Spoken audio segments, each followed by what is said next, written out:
Hello, ladies and gentlemen. Thank you for tuning in to WCBN Sports' coverage of the Big Ten Championship between the Michigan Wolverines and the Iowa Hawkeyes. We're here at Lucas Oil Stadium, the home of the Indianapolis Colts in Indianapolis, of course. I'm Alex Miller. Alongside me for the first half, my partner, Kendall Spencer. I'm absolutely stoked to be here for this one. We're in for a good one. Michigan, a must-win game to get into the college football playoff. For Iowa, a chance for an absolutely crazy upset. So now I'm going to bring in my partner, Kendall Spencer. So we'll start with Michigan, Kendall. What are you looking for the Wolverines to do in this one to clinch a CFP berth? Wolverines have had a favorable early game matchup. In fact, if they win this game, it is likely they will be the 1 seed in the playoff. Of course, you can't write off the Hawkeyes just yet. A lot of people probably have. But for the Wolverines, you just need to see what they've been doing all season. They can't afford to make silly mistakes because that's, quite frankly, one of the prime ways Iowa is going to look to get their points is coming off of turnovers and special teams errors more so than on offense. I'd like to see a great game from J.J. McCarthy. I think obviously he's done what he's needed to do in the recent weeks, but it's definitely been a run-heavy game. Iowa, however, has a great run defense. They average about 3 yards per carry. So while Blake Corum is obviously Blake Corum, I'd like to see J.J. McCarthy get more involved in the offense and really, try and get some long passes early on in this game, and then that opens up the run for Corum and Edwards. Absolutely. JJ coming off a 16 of 20, 148 yards and a touchdown, so efficient against Ohio State. Did what he had to do to get the win, of course. And you mentioned the run game. Obviously, Zach Zinner is out with his injury. Carson Barnhart sliding to right guard. Trente Jones, we expect to get the start at right tackle. We've also gotten word that Drake Nugent, Michigan center, might be missing the game. If so, Greg Crippen will get the start under center. So we're about to get away here. Michigan will kick it away to Iowa. Back is Caden Weegan for the Hawkeyes. Can be a dangerous returner at times. Tommy Doman getting ready to kick it away for Michigan. Here we go, Big Ten Championship. Doman kicks it away. And it'll land in the end zone. A touchback. The Hawkeyes will get it at the 25.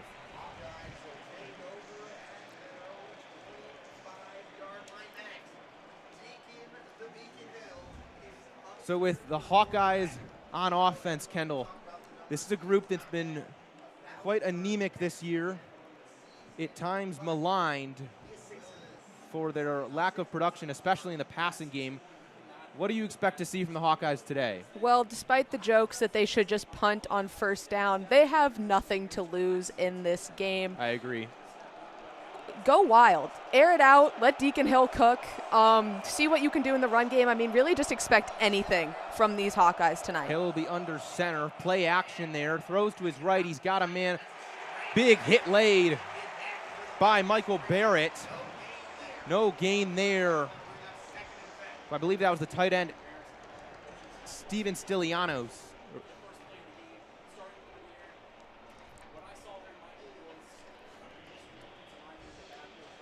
So Deacon Hill under center, since replacing former Michigan quarterback Cade McNamara after injury. Hill has been far from spectacular for the Hawkeyes. He's in shotgun now, has LeShawn Williams to his right in the backfield. Man in motion, they'll give it to the end around. That's Caleb Brown, doesn't get much.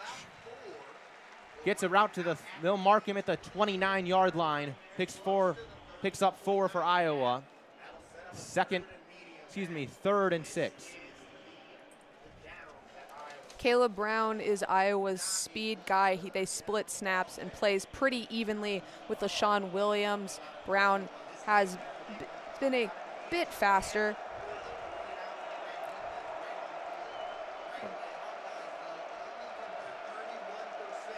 So Hill, 3rd and 5. He's in the gun. 2 receivers to his right, 3 to the left. No one in the backfield. Wolverines bring 4. Unblocked. He's hit Pass got off, was incomplete.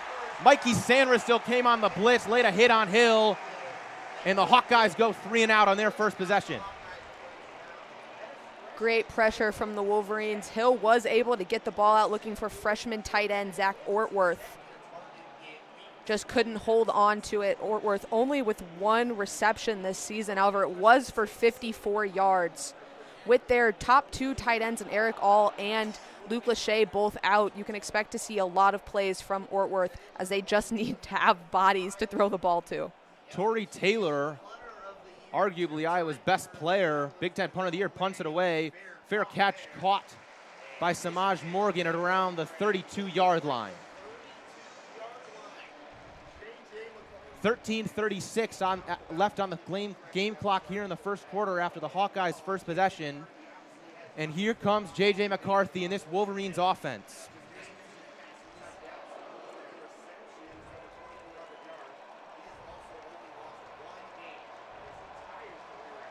So it will be Drake Nugent under center for Michigan. Barnhart to his right, Trente Jones at right tackle. Little shifting. Barnhart's gotten starts at all 4 spots on the Michigan offensive line as career except center. McCarthy takes the snap at a shotgun, hand off to Corum, gets to around the 35-yard line. A fun little stat for you is that the Iowa Hawkeyes team has 22 touchdowns this year, and that is the same amount as Blake Corum. I mean, if that doesn't tell you the type of season he's having, I don't know what will. And also, coincidentally, tells you the type of season Iowa's having. 2nd and 6. McCarthy in shotgun, sends out, will leave Colston Loveland. He's got 2 to his right, 2 to his left. Another shotgun run up the middle. Corum is stuffed at the line by a couple Hawkeyes.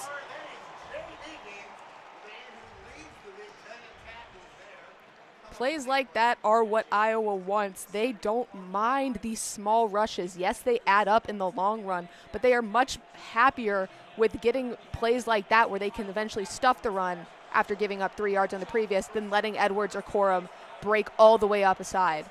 And this has been an Iowa run defense that has been pretty solid. They don't have a lot of pass rush, don't get a lot of sacks.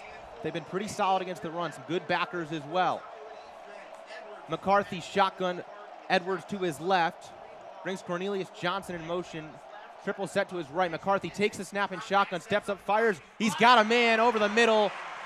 That's A.J. Barner for the first down and some more. He gets to around the 50-yard line. Good strike there from J.J. McCarthy. Look for McCarthy to turn to his tight ends a lot in this game. They are some of the targets he has been most comfortable with all season, regardless of the game or the situation. So expect Barner and Loveland to both have big games.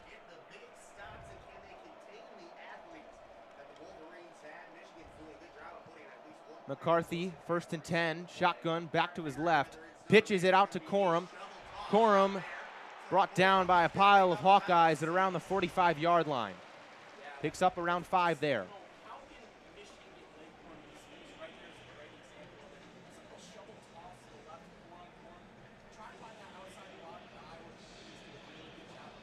Second and 5, 11-14 ticking here in the first quarter. Jay Higgins for the Hawkeyes was on that tackle. He leads the Big Ten in tackles and is 3rd in the nation. McCarthy takes the snap. Out route to Loveland. Good throw, good catch, first down. Colston Loveland picks up a first. Jermari Harris was back on that play. Didn't get a chance to mention this before the game, but the Iowa Hawkeyes, if you are unaware, are missing their all Big Ten defensive back of the year, Cooper DeJean. He is out with an injury. He'll be out for the remainder of the season. That is a big loss. Jumbo formation for J.J. McCarthy. Takes the snap, hands it. No play action to Donovan Edwards. Edwards fires. Oh, almost picked off. Sebastian Castro had a beat on it, but that'll fall incomplete.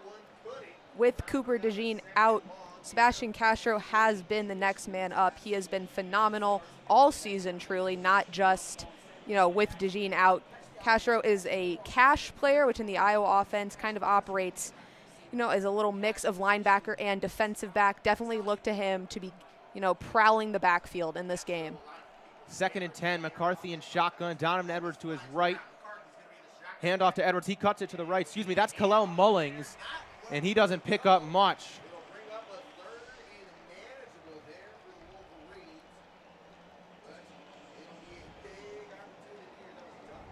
So 3rd and 6 for the Wolverines. Colston Loveland coming on for Tyler Morris.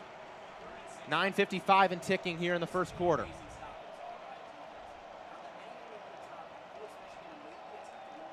McCarthy in the gun, no back with him. 2 receivers to his left. One of them is Donovan Edwards.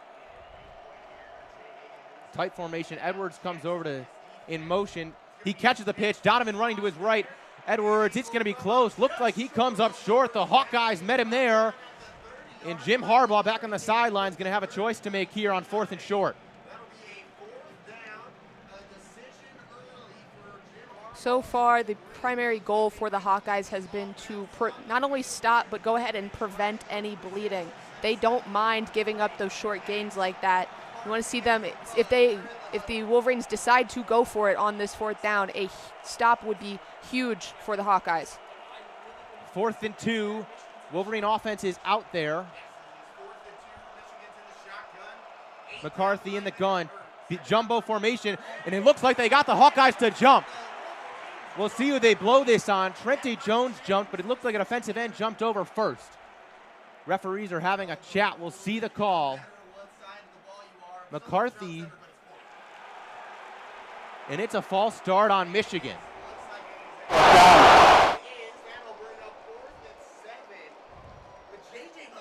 Joe Evans gave the more noticeable reaction as he looked like he was the one that stepped over, but it's going to be a false start on the Wolverines that drops them back into 4th and 7. But Harbaugh electing to leave the offense on the field. Interesting situation. This will be a long field goal for Jacob Turner. McCarthy in the gun. 3 receivers to his left, 2 to his right. Now Donovan Edwards comes in motion once again. He'll join JJ on his left. McCarthy takes the snap, drops back in shotgun. McCarthy fires to his right. He's got a man. That is a 1st down. Aggressive play calling works out for Michigan. Cornelius Johnson down to the 26-yard line.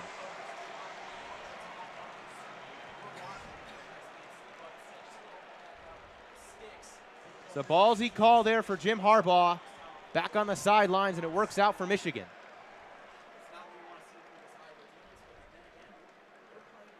Hawkeyes are normally good in short yardage situations. Unfortunately there, McCarthy was able to just find Cornelius Johnson, who has been, when he has been on this season, has been one of the best receivers on this team.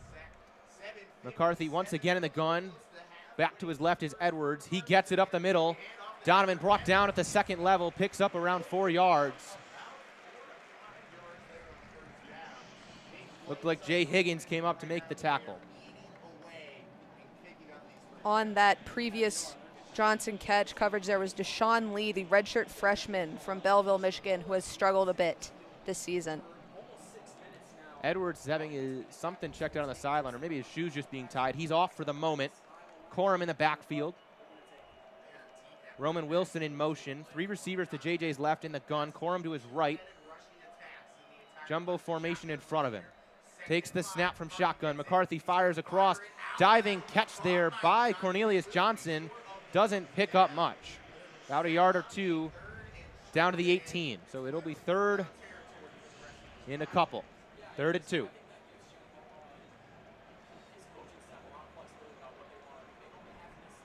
If you're the Hawkeyes, you need not only a stop here, but potentially a sack, as Harbaugh's already proven he will go for it on these 4th and short situations. 3rd and 2, McCarthy in the pistol.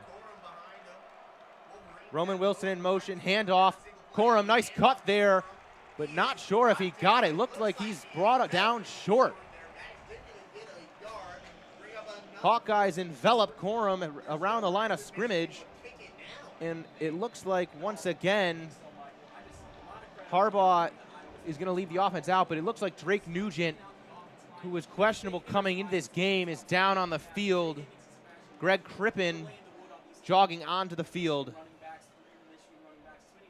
Looks like Nugent is being checked out by the trainers. So Kendall, it'll be 4th and 1 when we return. What are you expecting from the Wolverines here on 4th and 1 around the 17, 18-yard line? Well, as we've already seen in this game so far, Harbaugh is not afraid to take chances. The rushing game obviously is Michigan's most potent weapon. However, there is the possibility of the Hawkeyes swarming like we saw there. He was able to get about a yard, but there is the chance that that might not work. I would not be surprised if they turn to another pass. The Hawkeyes are normally good in short yardage situations. However, they have some weaknesses in their defensive back. I think it's a toss-up either way. Nugent walking off under his own power. But it looks like for the moment, it'll be Greg Crippen under center for Michigan. The Wolverines, for the most part this season, have managed to avoid the injury bug. They have had a relatively healthy team all season, and I'll knock on wood because I am superstitious. Contrast that to the Hawkeyes, who can't seem to keep players on the field. Mentioned it earlier, but Michigan a little banged up on the offensive line, little shifting. With Crippen in center, Barnhart over from tackle to guard, Trente Jones in. Jones has a lot of experience. Barnhart has played all over, very versatile, but it's something to monitor to see how comfortable Jim Harbaugh and Sharon Moore are and on trusting this O-line to move the line of scrimmage on a 4th and short here. Hawkeyes are ranked 7th in the nation in defensive production, only giving up about 3.9 yards per play. That's even shorter on rushing plays, about 3.1.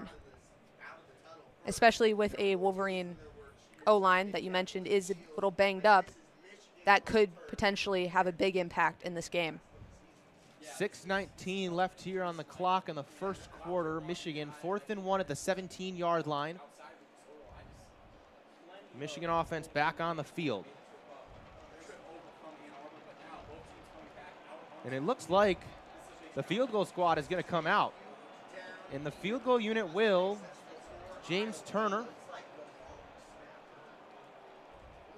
I believe I said Jacob Turner earlier. James Turner, excuse me. 9 for 11 on the season. 35-yard field goal for Turner.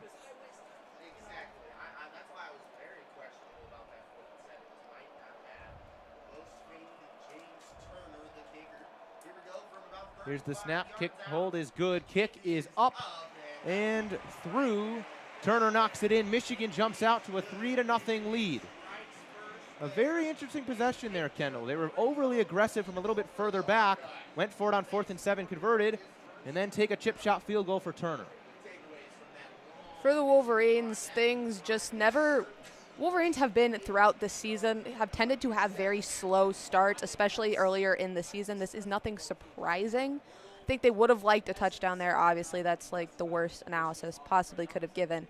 But it was a very interesting approach. They kind of turned away from their passing game there. JJ didn't miss a throw, but was short on Johnson. That was only about a gain of 2 yards. For the Hawkeyes, though, that is absolutely a win on that drive, holding the Wolverines to only 3. We saw some good play up from the linebackers. A few worries down out in the backfield. But I don't know if that's the drive anyone would have predicted going into this game. And it was a long one as well. The Iowa run defense looked pretty stout. They've been that way pretty much all year. Wyatt Black, Logan Lee, Aaron Graves, guys in the middle have done a really nice job stuffing the run for Iowa this season. That's when it really comes down to J.J. McCarthy in this passing offense.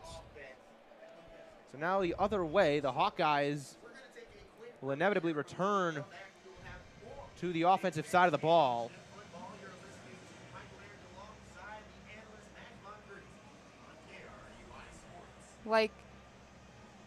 Like I mentioned earlier, this Hawkeye team has been all kinds of beat up, and maybe the 2 biggest injuries, not necessarily in terms of Iowa's production, but in terms of narrative quality, come from two former Wolverines and Cade McNamara and Eric All. They both are out there, not playing in this game. McNamara was hurt in the game against Penn State, All hurt a few weeks later. Two rematches I think both sides would have liked to see. Some trash talk from mostly one-sided, but I think that's a big matchup that a lot of people may have predicted to start the season. I think there were a lot of Michigan versus Iowa claims, and I mean, a big part of that was the McNamara return to see how he would play against his former team. Well, it's the situation is what people predicted. It's Michigan versus Iowa, but definitely not in a way that I think anyone could have predicted. And the Hawkeyes certainly missed McNamara and All. McNamara was a bit unspectacular for the Hawkeyes to begin the year, but from what you saw, we all saw from him in the maize and blue, you have to imagine he would have fared a little better than Deacon Hill. And Eric All, through only 7 games, still leads the Hawkeyes with 299 receiving yards. So that's a big loss to this Hawkeyes passing offense that has already been struggling. Yeah, there were definitely hopes that Eric All would come in and fill the shoes of Sam Laporta, be the next great Iowa tight end. Unfortunately, he got hurt. Same with their next tight end, Luke Lachey. They're down to their 3rd string with, I know this man's name. Addison Ostrenga. What's even crazier that Lachey is 6th on the team in receiving yards after all of it coming in the first 2 games of the season. Also should be noted that Cade McNamara was never really healthy. He did have lingering injuries in camp. That might explain why his play was quote-unquote unspectacular. However, McNamara has already stated he does plan to return to Iowa next year. Doman boots it away. Weegan will leave it, let it go to the end zone. Once again, Hawkeyes start at the 25-yard line. Thank you for tuning in to WCBN Sports' coverage of the Big Ten Championship. I'm Alex Miller. Alongside me, Kendall Spencer. Absolutely awesome to be in Lucas Oil Stadium. So Hill ready to get this Hawkeye offense underway. He's in shotgun as Caleb Johnson to his right, one of 3 fairly productive backs for the Hawkeyes. Takes the snap, bobbles it a little bit over the button. Caught there by Caleb Brown. Picks up around 5. Caleb Brown, the sophomore, is 14 for, in his last 4 games, 14 for 142 and a touchdown. Not only that, he is a transfer from Ohio State. Gives a little extra motivation, maybe some residual hatred on both sides. Strong formation here for the Hawkeyes. In motion is Ostrenga. Hill takes the snap, handoff to Leshawn Williams. Doesn't get a ton, gets close to the first down marker. Let's see where the refs mark him. So they're short, it'll be 3rd and 1. Leshawn Williams, junior from Chicago, Illinois, averaging around 5 yards a carry this year. He's been very productive for Iowa. Michigan, 5-man front, 2 backers behind them. Strong formation once again. Hayden Large, the fullback, in there. Handoff again. This is going to be close, but it looks like the push came and he got the first down. Hawkeye offensive line does their job, and the Hawkeyes move the chains for the first time today. Sean Williams, Iowa's big man in the back, 5'10", 208. Single back now for Hill. Tight end motion once again Ostrenga. Once again a handoff to Williams. And not much doing there. Was met by Rayshon Benny.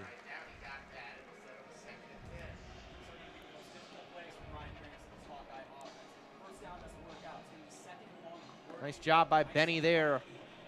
Shrugged off the Hawkeye center, Logan Jones, to meet the back at the line of scrimmage. 2nd and 9, 3:45 on the clock here left in the first quarter. 2nd and 9. Once again, Ostrenga in motion, single back, handoff up the middle. Not much going there, maybe 2 yards there for Jazzy and Patterson, the third back in this three-man committee for the Hawkeyes.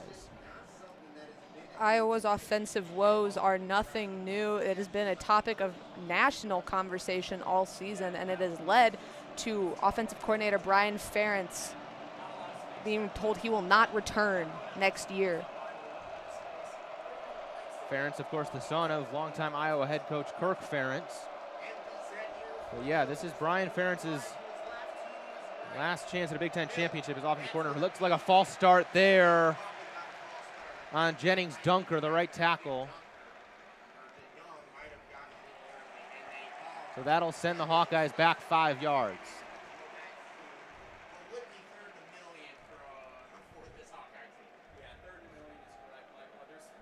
Third and 12 for Iowa here.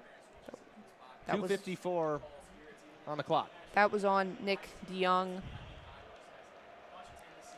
Oh. So a little movement around this Hawkeye front. DeYoung has had a couple starts at both guard spots. It looks like he's at right tackle today. Shotgun empty back formation for Hill. Brings in motion Caleb Brown. Brown gets the end around. He's got a little space, but he's run out of bounds there by Quentin Johnson. So 4th and 7. And Torrey Taylor will get another chance to boot it away for the Hawkeyes.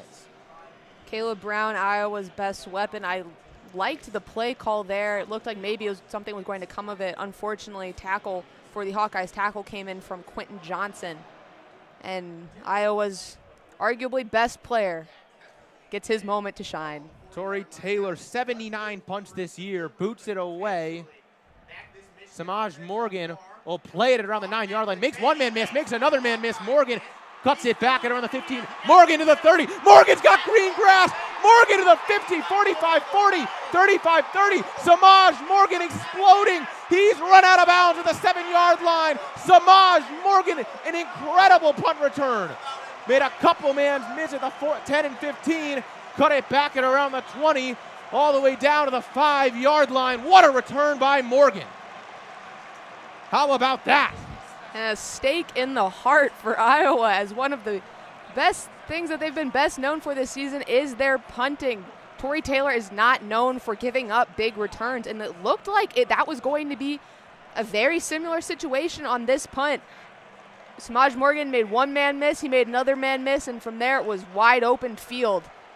I mean, that's about as good as it gets in the return game. Coverage was good from the Hawkeye gunners. Morgan was almost seemed dead to rights at the 10. Just an incredible sequence of moves from the freshman. Morgan also not always the punt returner for Michigan. It's often Jake Thaw or Tyler Morris. Morgan been kick returning this year. Got a chance to punt return, made a play there. J.J. McCarthy, shotgun snap. Donovan Edwards down to around the 3. Perhaps that's Blake Corum. It was Corum down to around the 3-yard line. After a great defensive showing from the Hawkeyes on that previous drive, they find themselves backed up almost in their end zone. And the Hawkeyes defense has been excellent this season, but it's hard when you're this close. I formation, McCarthy handoff, and Blake Corum is in. Touchdown, Michigan. 9-0 Wolverines here early. 1:07 left on the clock in the first quarter. Michigan up 10-7. 10-0, excuse me. Wolverines take advantage. That time they're able to convert. That Blake Corum doing what he's done all season. While he's excellent on all areas of the field, there's something about Corum. Once he gets within that 5 yards from the end zone, he is almost unstoppable. Extra point for Turner, 47 for 48 on the season coming into this one. Snap a little high, but the kick is good. 10-0 Michigan. Good start for the Wolverines, Kendall. A lot of people, have kind of written this game off maybe as the least interesting. of the championship games this weekend, and that's just because this Wolverines team has been a juggernaut on all aspects of of the ball, offense, defense, special teams, you name it. They have excelled this season. A lot of Michigan fans have probably already looked past this game and are thinking about where they're going to go, to start the playoffs. Still have a lot of football to play, but a lot of people liking what they're seeing from the Wolverines so far. And this is the challenging part for the Hawkeyes. We've talked about it a couple times. Their passing offense has really struggled this year. They're fourth to last in college football in passing yards this season, only trailing the 3 military service academies, all of whom run triple option. So among teams that are really trying to throw the ball, Iowa's last in passing yards, and down 10-0, they got to start moving down the field, Kendall. Hawkeyes have given up 13 touchdowns this season. 11 of them have been passing. Well, that's still relatively good numbers, like containing their opposing offenses. They haven't played on offense like the Wolverines. This is their biggest test this season of how this tremendous defense is going to turn out. We know that the Michigan rushing game is incredible, but I would like to see J.J. McCarthy, really step up, get involved, maybe ice this game, not necessarily in the first half, but I know a lot of people would say the earlier the better. See if he can take advantage of that weak Iowa pass defense, because like I just mentioned, that's where they're giving up most of their touchdowns. All good points there. So a minute and some change left on the first quarter clock. Michigan leads 10-0. The first drive, a Turner field goal after an aggressive 4th and 7 call, later electing to kick the field goal. And the last drive was started early by a massive punt return by Samaj Morgan. It set the Wolverines up with only 5 yards to go to goal, and Corum punched it in, and that's where we are, 10-0. Hawkeyes have had some success themselves in punt returns this year, however, and I feel like I'm going to be a broken record saying this, that was mostly due to Cooper DeJean, who is not playing. In fact, he had a very controversial punt return for a touchdown that was overturned, as they said he waved for a fair catch, when Iowa fans would argue that all he was doing was trying to tell his blockers to get out of the way. That was close, but no doubt DeJean, an explosive and important player for the Hawkeyes. All Big Ten first-team punt returner and cornerback. Hawkeyes missing him today. Tommy Doman will get ready to boot it away once again. Weegan back for the Hawkeyes. 10-0 Michigan.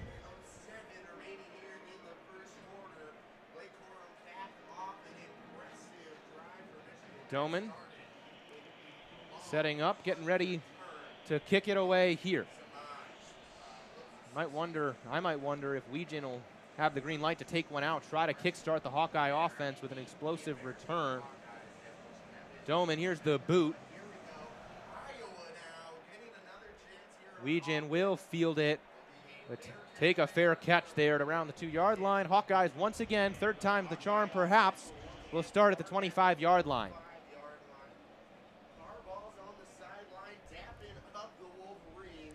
Iowa's offense this season has been nothing to write home about. There have been bright spots. The emergence of Caleb Brown as Iowa's best weapon is one of the most noticeable. They've had a decent running game, splitting time between Williams and Johnson. I had my paper turned around.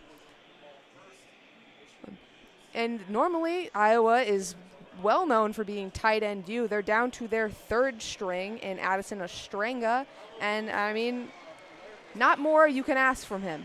So while they've had struggles for sure, nobody would look at this Iowa offense and tell you that it is productive.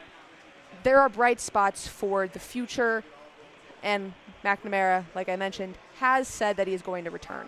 Eric Gall also has another year of eligibility, so that duo could be back next year for the Hawkeyes. But this season, you're right, not a ton to write home about. Nico Ragaini leads the team with 26 receptions. I mentioned earlier, Eric Gall still leads them with 299 receiving yards. Caleb Brown has come on in these last 4 games for them at receiver, but no receiver really has more than 230 yards that belong to Ragaini.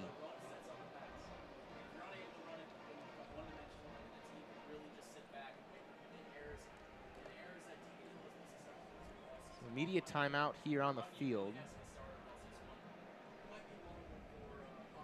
Thank you for supporting student radio and listening to WCBN Sports' coverage of the Big Ten Championship, Michigan, Iowa. I'm Alex Miller. Alongside me for the first half, Kendall Spencer. In the second half, it'll be Kelin Flynn and Coby Segal. A lot of time left here in this one. Michigan up 10-0 early. Hawkeyes have time to strike back, but it almost feels like they need to do so here. For this Iowa team, and I guess I'll go ahead and mention it, I did grow up an Iowa fan. I spent the first 18 years of my life rooting for the Hawkeyes.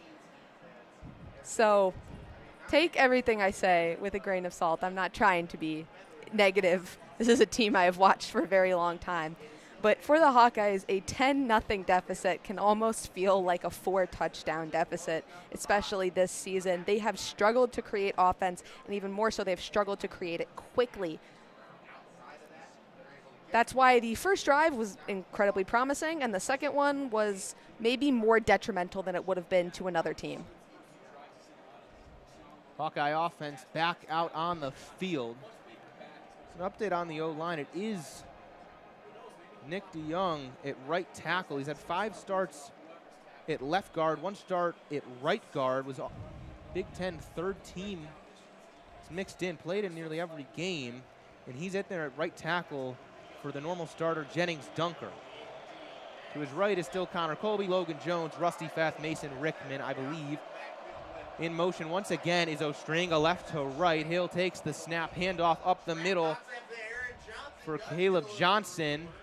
He gets around to the 30-yard line, pick up a 5. Fairly big hole there up the middle. Backers closed in pretty quickly, but solid pickup on first down for the Hawkeyes. Iowa has relied a lot on their running game since Cade McNamara, had his season-ending injury. They have had a reasonable amount of success with it. It might not be the Blake Corum's Donovan Edwards, but it's their best bet. Mason Rickman, the left tackle, pulled on that one, laid a nice block. 2nd and 5, I formation, snap. Once again, it's Johnson. Johnson breaks a tackle, or bottled up there, just a yard short of the first down line. I think that was Junior Colson on the tackle for Michigan. 16 seconds left here in the first quarter. We'll see if Iowa runs a play on 3rd and 1. Look potentially they have Williams back there, but I wouldn't be surprised if they sneaked it. And they do sneak it with Deacon Hill. Kendall got it right, and it looked like Hill got the first down from here. We'll see where they spot him. The line judge, we'll see where they mark this. From up here, it looked like Hill picked up that first down. And yeah, they'll give it to him. A time-honored Iowa tradition, QB sneak. It always works. It does not matter who they have at quarterback. That will be their quarterback's most successful play. Deacon is the Hill, QB sneak. Also a good body for it. 6'3", 260 nearly, behind center for the Hawkeyes. But Iowa picks up a first down. They picked up one on their last possession. Let's see if once we return in the second quarter, once they return to the field rather, if they can move the ball a little bit further down the field. Another reason Iowa has ran so many QB sneaks in recent history is because they do have a tendency to have big boys at their quarterback position. Not so much with Spencer Petras in recent years, but Nate Stanley may have been the best QB sneaker in college football history. And I mean that.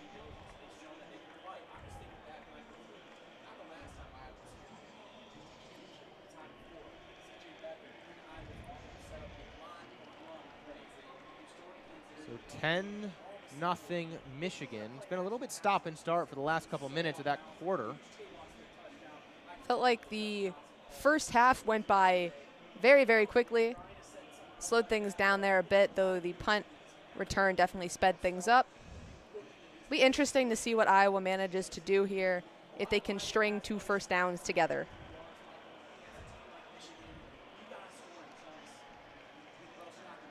And I feel like I've ragged a lot on the Iowa offense, but that's also a testament to Michigan's defense. Nobody would argue with you. They have had phenomenal defensive play this year. Absolutely, and Iowa not out of this game. It's only a 2-possession game, with the second quarter and second half both still to come.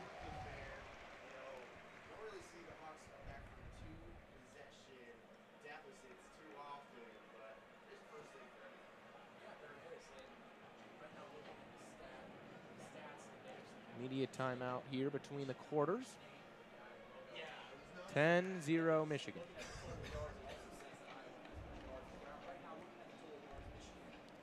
There's a brief relevant score update. Florida State, Louisville. The lead is still at 0-0 in the early on in the second quarter. Bit of a raucous applause here. That's for Tom Brady. Indianapolis is alumni spotlight Tom Brady on the Jumbotron. Hard to tell in the stands who's rooting for who. Hawkeyes, of course, gold and black. Michigan maize and blue. And sort from of up here, in. they look identical.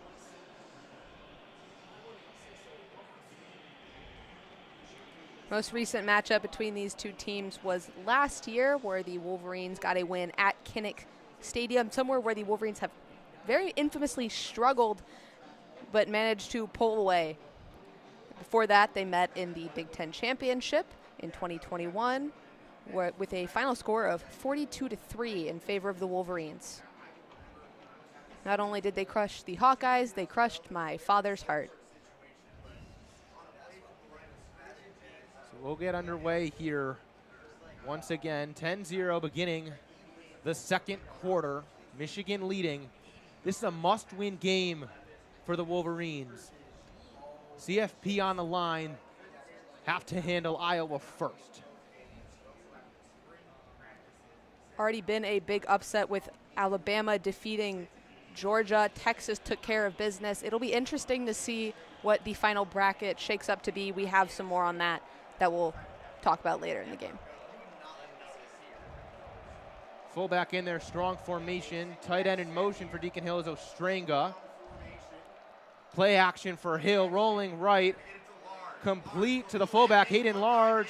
Makes a man miss, brought down, only picks up around 2 yards. A lot of running for not much gain there for the fullback. That's only his third reception of the year.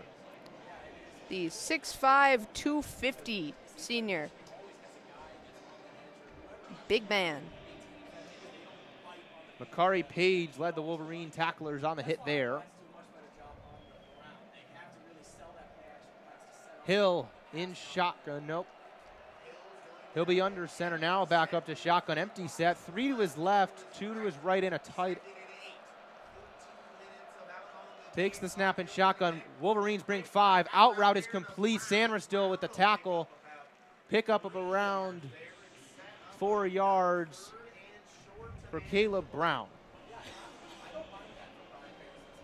Brown on the season coming into this one, 14 receptions for 142 yards, 1 touchdown. All of that in the last 4 games. The Ohio State transfer has become a bit of a key piece for the Hawkeyes offense over the last couple games. He has definitely stepped up in this depleted offense and been one of the shining moments of this kind of bleak Iowa season. Big 3rd and 3 here for the Hawkeyes. 3 to the left, goes right. Sandra still jumped it, almost picked it off, but knocked it away. Nice play there by Mikey Sandra. And the Hawkeye punt unit will return to the field. Mikey Sandra continues to impress for the Wolverines.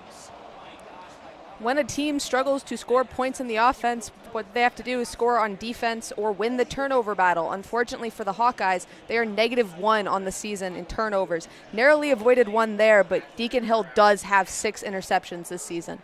So Samaj Morgan, after that explosive punt return, not back there this time. Jake Thaw gonna field it. No, he'll let it go over his head. Ooh, bounced at the 5 and went into the end zone. Torrey Taylor almost painted the corner there, but didn't get the bounce that time. Michigan will get it at the 25. 13:24 left here in the second quarter. Michigan leads it 10-0 with the ball now. Chance to extend their already two-possession lead. This one could become a three-score game in a hurry. For the Hawkeyes, this is their chance to prove that that punt return didn't entirely crush their spirit. Want to see them come out strong. For the Wolverines, however, this is a chance to kind of put, not the nail in the coffin, but start tapping it in. They've haven't struggled in the run game, but we haven't seen any long plays from them. Would not be surprised to see them potentially try and air it out here. Harbaugh can be aggressive. And in recent games, the Wolverines, maybe not so much in Ohio State, but they haven't needed to be. Some people have started to raise questions or maybe even concerns about J.J. McCarthy's play, especially against Penn State or Maryland. The thing is, he didn't need to, get 300 passing yards. He didn't need to throw for 3 touchdowns. He was managing the game exactly the way the Wolverines wanted to. He has filled the role that they've wanted him to and gone above that. When he doesn't need to throw, he hasn't had to throw. However, it doesn't hurt to see if they're able to, really utilize his skill set in this game.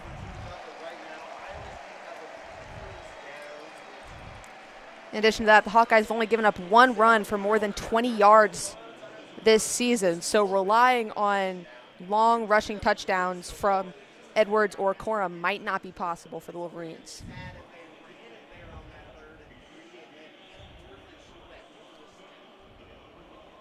$13:24 left on the clock here in the second quarter. And you're right, Michigan's run game hasn't found a ton of success today. Last possession, of course, buoyed by the Samaj Morgan punt return. See how the Wolverines look here with a full 75 yards of field in front of them to play with. Iowa has given up 3.1 average yards per attempt to opponents this season for only 105.6 average yards a game. It'll be interesting to see how at the end of this that matches up against the dynamic and potentially best in the NCAA duo of Edwards and Corum. Wolverine offense back out on the field. JJ in shotgun, Kalel Mullings to his right. Just as note, Drake Nugent is back in at center for the Wolverines. Colston Loveland in motion right to left. Castro showing blitz, now backs off for Iowa. He does now come delayed. McCarthy throws to his right, completes to Cornelius Johnson at around the 33-yard line. Nice pitch and catch there for the Wolverines to start off this drive.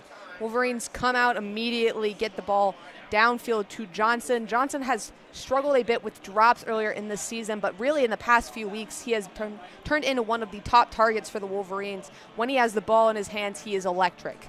Cornelius Johnson has come alive as of late. 4 catches against Ohio State, a couple critical ones in that ones. Pistol for McCarthy, jumbo formation.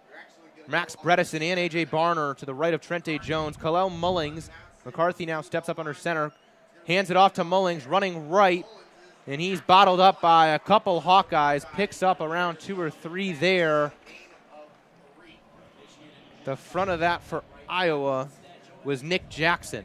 Wolverines have mostly utilized Mullings this season as, their big back, bring him in for 3rd and shorts. Interesting to see them turn there on a 1st down, maybe because they haven't been having as much success with Edwards or Corum against this Iowa defense. Mullings in again. He's McCarthy in shotgun as Mullings to his right. Loveland alone on the right side. Roman Wilson in motion on the left side. McCarthy snap out to Loveland on a button hook. Picks up the first and carries a defender for a couple more. 1st down and a couple more down to around the 48-yard line. Loveland has been one of McCarthy's top targets this season, and it feels like whenever they need a couple yards, Loveland is always there. He has been having a breakout season for the Wolverines. Last year it was Schoonmaker at tight end. Now that he has been drafted and is in the NFL, I mean, those are big shoes to fill, but Loveland has done more than enough. Mullings exits now. It's Donovan Edwards to McCarthy's left in shotgun. Stacked box for the Hawkeyes. Edwards gets it anyways and does not have much room there. Pyle stuffed him. Hawkeye defense was sitting on the run, and it came, and Donovan Edwards didn't have much running room.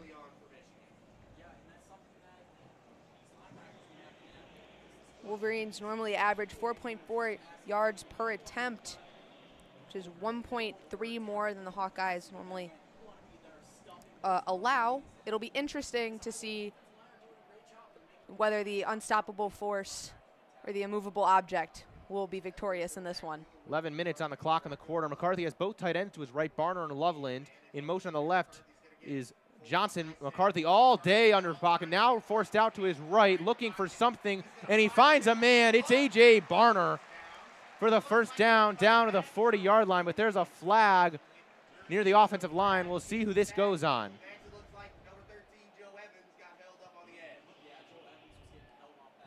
McCarthy's helmet is off as well.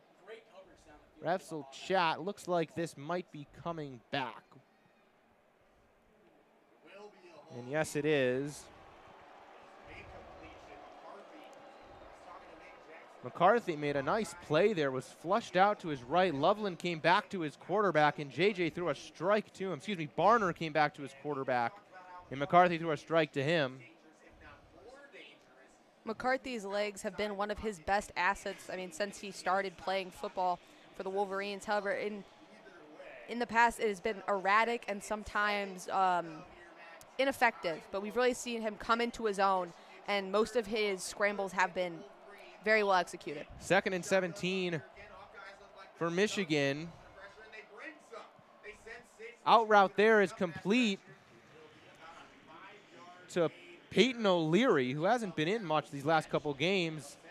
But O'Leary hauls in a short out route. It'll be 3rd and 12 now for Michigan.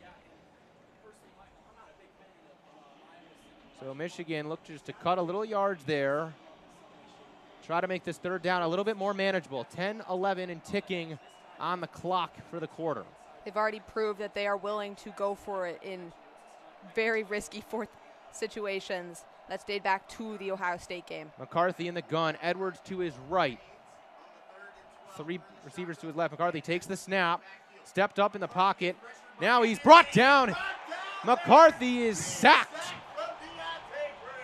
by Deontay Craig off the edge. McCarthy was flushed up by an edge rusher, stepped up, and around the other side came Craig. And McCarthy goes down. And Tommy Doman will get a chance to boot one away for Michigan. The Hawkeyes, after a almost devastating punt return, really came out to shine on that defensive drive, and it's capped off by the big sack from Craig, and it feels like they have life again. Doman's boot is caught at the 20. Weejan makes a man miss. 20 makes another man miss. Weejan to the 30, tries to cut it back. He's brought down to the 40. Flag comes out as well, but big return there for Weejan. But I think this might be coming back. We'll see what this flag is. A nice return by Caden Weejan. In there at punt returner, as we've talked about, because DeJean is out. During the return, illegal block in the back, return team number 4. 10-yard penalty from the spot of the foul. Iowa's football, 1st down and 10. So block in the back there will back up the Hawkeyes a little bit. And takes away what was really a good return by Weejan.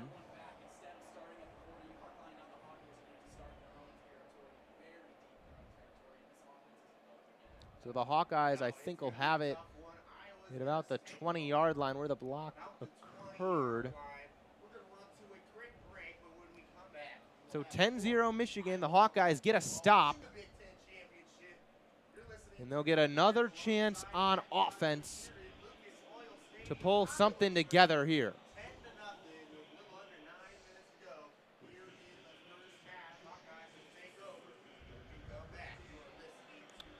Pairing early quarterback stats, McCarthy is 9 for 10 for 70 yards, and Beacon Hill is 4 for 6 for 14. Yep, They turned a bit towards the pass there on the previous drive. Wonder if they will return to that strategy or run on the first 2 downs again for about 3 yards total.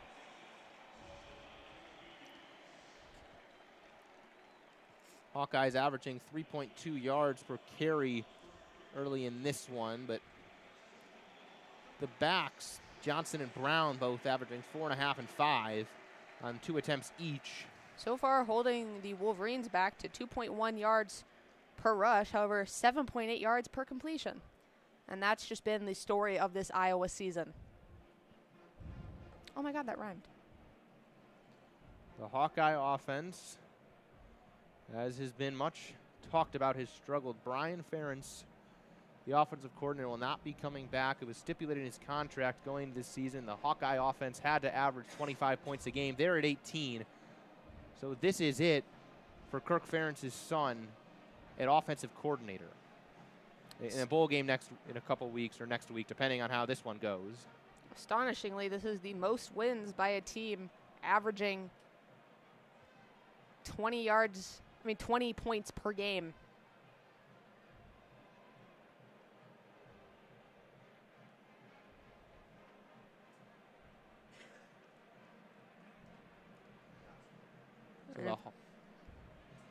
Just shows the dominance of this Iowa defense and Tory Taylor. Absolutely, because it's hard to win games when you're only scoring 18. That's been the Iowa story this year, winning games with scores of 13-10 or similar. And that might be why the Hawkeyes kind of were able to immediately return to form. They do not have time to get tired. They have not had time to be tired this season. They are constantly on the field. The Hawkeye offense has struggled from behind. Penn State defeated Iowa 31-0. Michigan out 10-0 in this one. The Hawkeyes want to avoid a similar fate. The offense has to get going. Hill will have Caleb Johnson behind him. Single back formation, 2 tight ends to the right and a receiver as well.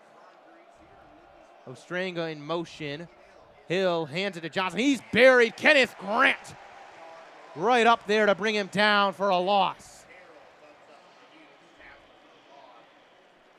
The big man up front was there. Jalen Harrell off the edge also joined in on that one. Both guys shedded their blockers and got into the backfield. This is where that block in the back really hurts. If the Hawkeyes had their initial field position, it's more likely they would be willing to let Hill try and air it out. Instead, they run again, and nothing happens. Shotgun this time with LeSean Williams to Hill's left. Receiver in motion. Williams will take the handoff in shotgun. Brought down by Ernest Hausman. Maybe got a couple. Hausman read it well. Stayed with the back, and nice play from the Nebraska transfer.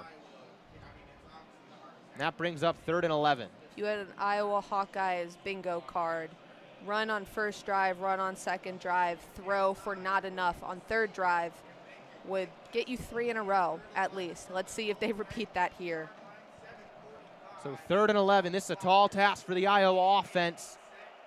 Let's see what Deacon Hill and company can do. Hill, no one in the backfield. 2 receivers to his right, 3 to his left. Here's the snap. Hill has time over the middle. Incomplete. Was looking for Nico Ragaini, the team leader in receptions, and he couldn't haul it in. 4th and 11. Tory Taylor will come on for another punt for Iowa.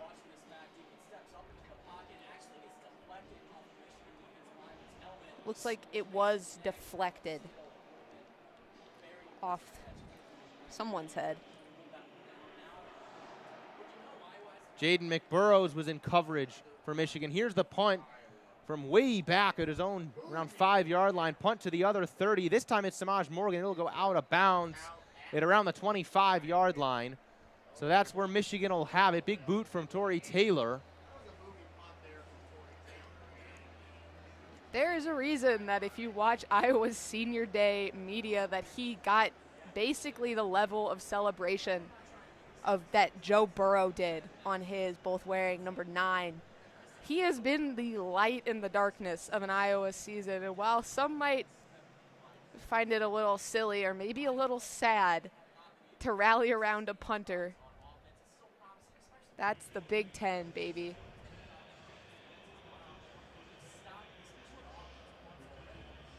The Australian, 26 years old, did say this will be his final season with the Hawkeyes and is going to enter the draft. Likely see him on Sundays in the future. Taylor coming into this one, 79 punts, 29 inside the 20, 31 50 plus.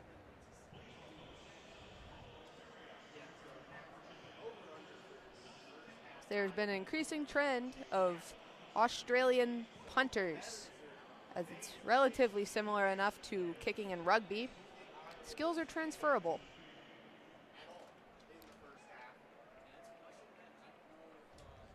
So 10-0 still. Been a quiet start to this second quarter. 7:16 left here in the first half. Michigan only has 91 total yards. The Hawkeyes 42.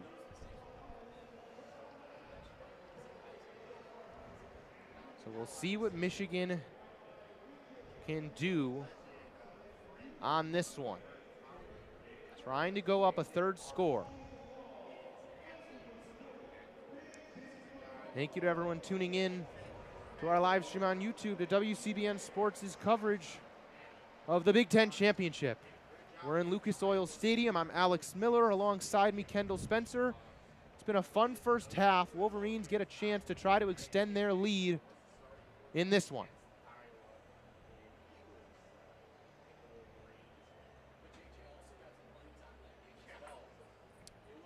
Taking a long media timeout. A lot of media timeouts in college football these days. Speaking of commercials and the Big Ten, might be the last weekend we get to see The OG. the famous Big Ten commercial. You know what I'm talking about. It's a good one. I watched a YouTube video the other day about all of this like symbolism in it and like all of the little Easter eggs. Very emotional. Gonna miss it. Don't know what they're gonna do with it. They're just gonna do away with it entirely, or they're gonna pan across the country to or they're California, gonna add in the Washington, new and teams. Oregon. Yeah. That would be something. I mean, I guess they would just start there. That'd be some whiplash. They start at the Rose Bowl though, so I guess they that's could true. just It could start work. there. It is a good point, actually. It could work. I'd appreciate it if they kept it Big around. Ten marketing team, call me. I have ideas. So we'll get back underway here. McCarthy and the Wolverines offense will start at the 27-yard line. McCarthy in the gun. Corum to his right. Two receivers to his right. Barner and Cornelius Johnson, I believe, to his left. Roman Wilson in motion on the right side. McCarthy rolls out right, looking for Roman Wilson. I think he was looking for pass interference. No flag comes.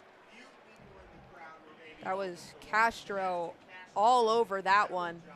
I think JJ threw it looking for the interference. Castro and Roman Wilson sort of locked onto each other's shoulder pads. No whistle comes. Sebastian Castro, so key to this Hawkeye defense in his senior season. You mentioned it earlier. He's in this sort of cash position for the Hawkeye defense. Their defensive coordinator, Phil Parker's talked about it. It's sort of a hybrid between a linebacker and a nickel corner. McCarthy again in the gun. Tyler Morris in motion. Handoff to Corum out of the gun. He's bottled up and brought down by Nick Jackson. The linebacker comes in and made a nice read. Corum tried to stutter step. Jackson stayed with him and brings him down.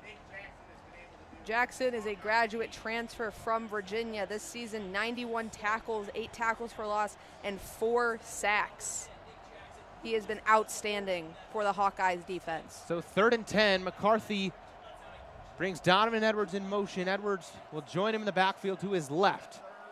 McCarthy needs something here. 7 minutes under here in the second quarter. McCarthy takes the snap. Has all day. Now he's forced out to his right. Now he's running left, and he goes down. Was being chased around by a couple Hawkeyes. In particular, Ethan Herkett was there, and McCarthy tripped over his own feet for a big loss.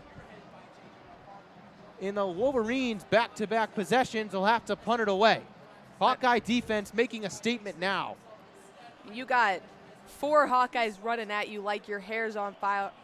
Like their hair's on fire. J.J. McCarthy has been known for his quick thinking and his scrambles, but that's just, an amalgamation of pressure, and it'll be unfortunate for the Wolverines. Punt for Doman is going to bounce and go out of bounds. Oh, no, it stays in bounds. Hawkeye bounce goes back to the other 40. So the Hawkeyes will only have to go around 41 yards to the end zone. And Christmas came early for this Iowa Hawkeye team. That was the most, a very fortunate the bounce. best bounce I think I may have ever seen in favor, that actually benefit a team. For a team that's done so well on defense and struggled so hard on offense, they need all the help they can get. That bounce was no exception. Absolutely. There is no excuse for not at least a field goal if you're the Hawkeye offense, but it's the Hawkeye offense. So there's actually a lot of excuses. Hawkeye offense only has 2 first downs today. Needs something here. 10-zip Wolverines, 6 minutes left here in the second quarter. Hill in the gun. Takes the snap. He's looking to pass. Out route is complete. And knocked out of bounds is Nico Ragaini. Picks up 8 or 9. That's a good first down play for the Hawkeyes there. Hawkeyes tend to normally go run first. I liked that call from Ferentz, something I've rarely ever said. I think that was a strong start, especially when you are this close. This has been their best offensive chance in the game. They need to start taking more risks. I mean, don't want to give the ball away, obviously, but the very conservative run game that they've had so far is just not going to work. 2nd and 2, play action to LeSean Williams. Hill has all day now. He's collapsed on and throws it out of bounds. Braden McGregor, one of 2 Wolverines. I think with Rayshawn Benny were the 2 barreling in on Hill. So it'll be 3rd and 2. This would be a long field goal, but even if it wasn't, Drew Stevens for the Hawkeyes had 2 blocked field goals in their last game against Nebraska, eventually bringing in Marshall Meter to kick the game winner. Play action, Hill's being flushed out of the pocket by Jalen Harrell, dumps it off to Patterson. Ball came out, and I think Michigan has it. A helmet came in toward the arms of Jazian Patterson, and the Wolverines come up with it. Chris Jenkins out of the pile with the football. And the Hawkeyes continue to flounder offensively. Nothing on the board from them. God giveth and God taketh away when it comes to how the ball bounces. This is potentially the most emblematic of a drive that the Iowa Hawkeyes could ever have. Given a gift on special teams, not by their own doing, but still special teams gift, and only to squander it. And who forced that fumble? Nobody else but Mikey Sandra still. Has a nose for the ball, got under Jazian Patterson. Phrase in a lot of sports, low man wins. Low man won there. Ball came out. Another excellent defensive play for a man having a phenomenal season to finish off a phenomenal career for Mikey Sandra still at Michigan. McCarthy single back, hands it to Corum. Corum to the right side. Nice block from Max Bredesen. Now he's bottled up there. Looked like Sebastian Castro brought him down.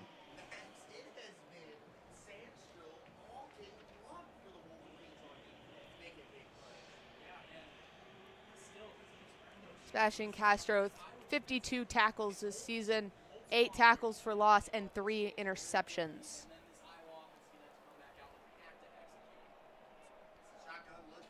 Shotgun look here. Roman Wilson in motion. McCarthy takes the snap, looking to the right side. Cornelius Johnson picks up around 6.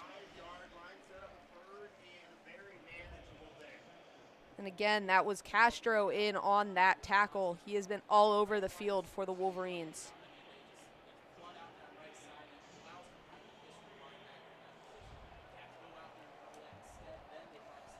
So 3rd and 2 coming for Michigan.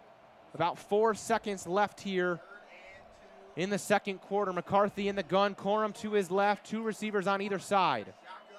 Here's the snap, McCarthy looking to the right side. Nice hands catch by Colston Loveland. They'll rule it incomplete.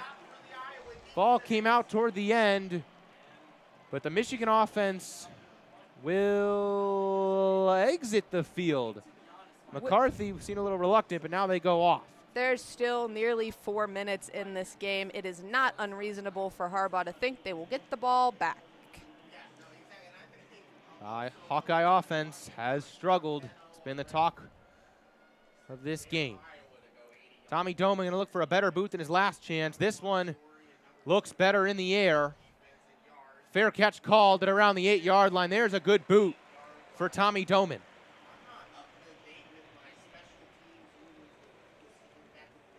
Hawkeyes will not be given a field position gift on this drive. Going to be interesting to see what they do. They had success passing early on the previous one. Then there were a couple bad play action calls. Ended up with a fumble. Be interesting to see if they continue to look pass first or if they'll return to the ever-present and very comfort blanket-esque run game. So still 10-0 in this one. And a quiet quarter as of late.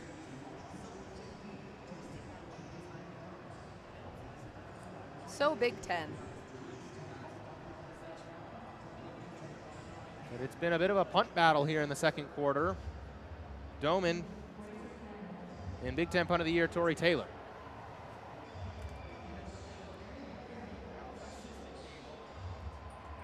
So a tall task coming for the Hawkeye offense. Going to have to go 92 yards. They've barely moved the ball. To be completely straight on with it, have barely moved the ball today. And that's been the story of their season. Hawkeyes have 51 total yards, averaging 2.4 yards per play. Actually doing better on completions than they are rushing. Deacon Hill 6 for 10, only 23 yards. At some point you have to imagine the Hawkeyes are going to look for a chunk play, but so far they've really, maybe they won't, that might not be Brian Ferentz's game, but so far they've really stayed on the run up the middle in the short passing game. Iowa's offensive woes have been more than discussed, but speaking of Brian Ferentz, in recent weeks, since he has been informed he will not be returning, he has been refusing to wear Iowa Hawkeye merchandise on the sideline, instead just wearing plain black. That's awkward no matter what. Definitely awkward when the coach is your dad. That's the hard part of family business. In more heartwarming Ferentz news, today is actually the 25th anniversary of Kirk Ferentz being hired as Iowa's head coach. So the Hawkeye offense back out on the field.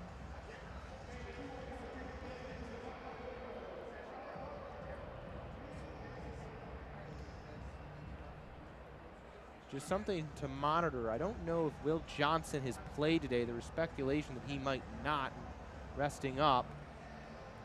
I haven't seen him out on the field. Right now, Josh Wallace and Mike Sanders still look like they're the outside corners for Michigan. Rod Moore, Makari Page at safety. Will Johnson has struggled with injuries this season. When he's been in, he's been electric. Hopefully this is nothing serious, and he will potentially be available for future games. Actually, Keon Sabb in there. Wolverines stacking the box up front. Hawkeyes try to run into it, and Kenneth Grant bottles him up. Williams picks up around a yard or two. Kenneth Grant continues to be a people mover up front for Michigan. Iowa might, in this case, be less concerned about getting yards and just more concerned about getting time off the clock. They are more than content to win that battle. It's a really good point, Kendall. They might be happy going to halftime with just 10-0. Could be a lot worse. Michigan is Had a couple of dead possessions. Kudos to the Iowa defense. Handoff again up the middle. And it picks up about 2 or 3 once again. Once again, ran into the arms of Kenneth Grant.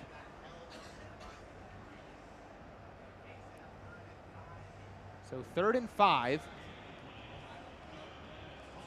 We'll see if the Hawkeyes elect to try to get this through the air, if they go back to the ground. 2:15 and ticking left here in quarter number 2. 10-0 Michigan.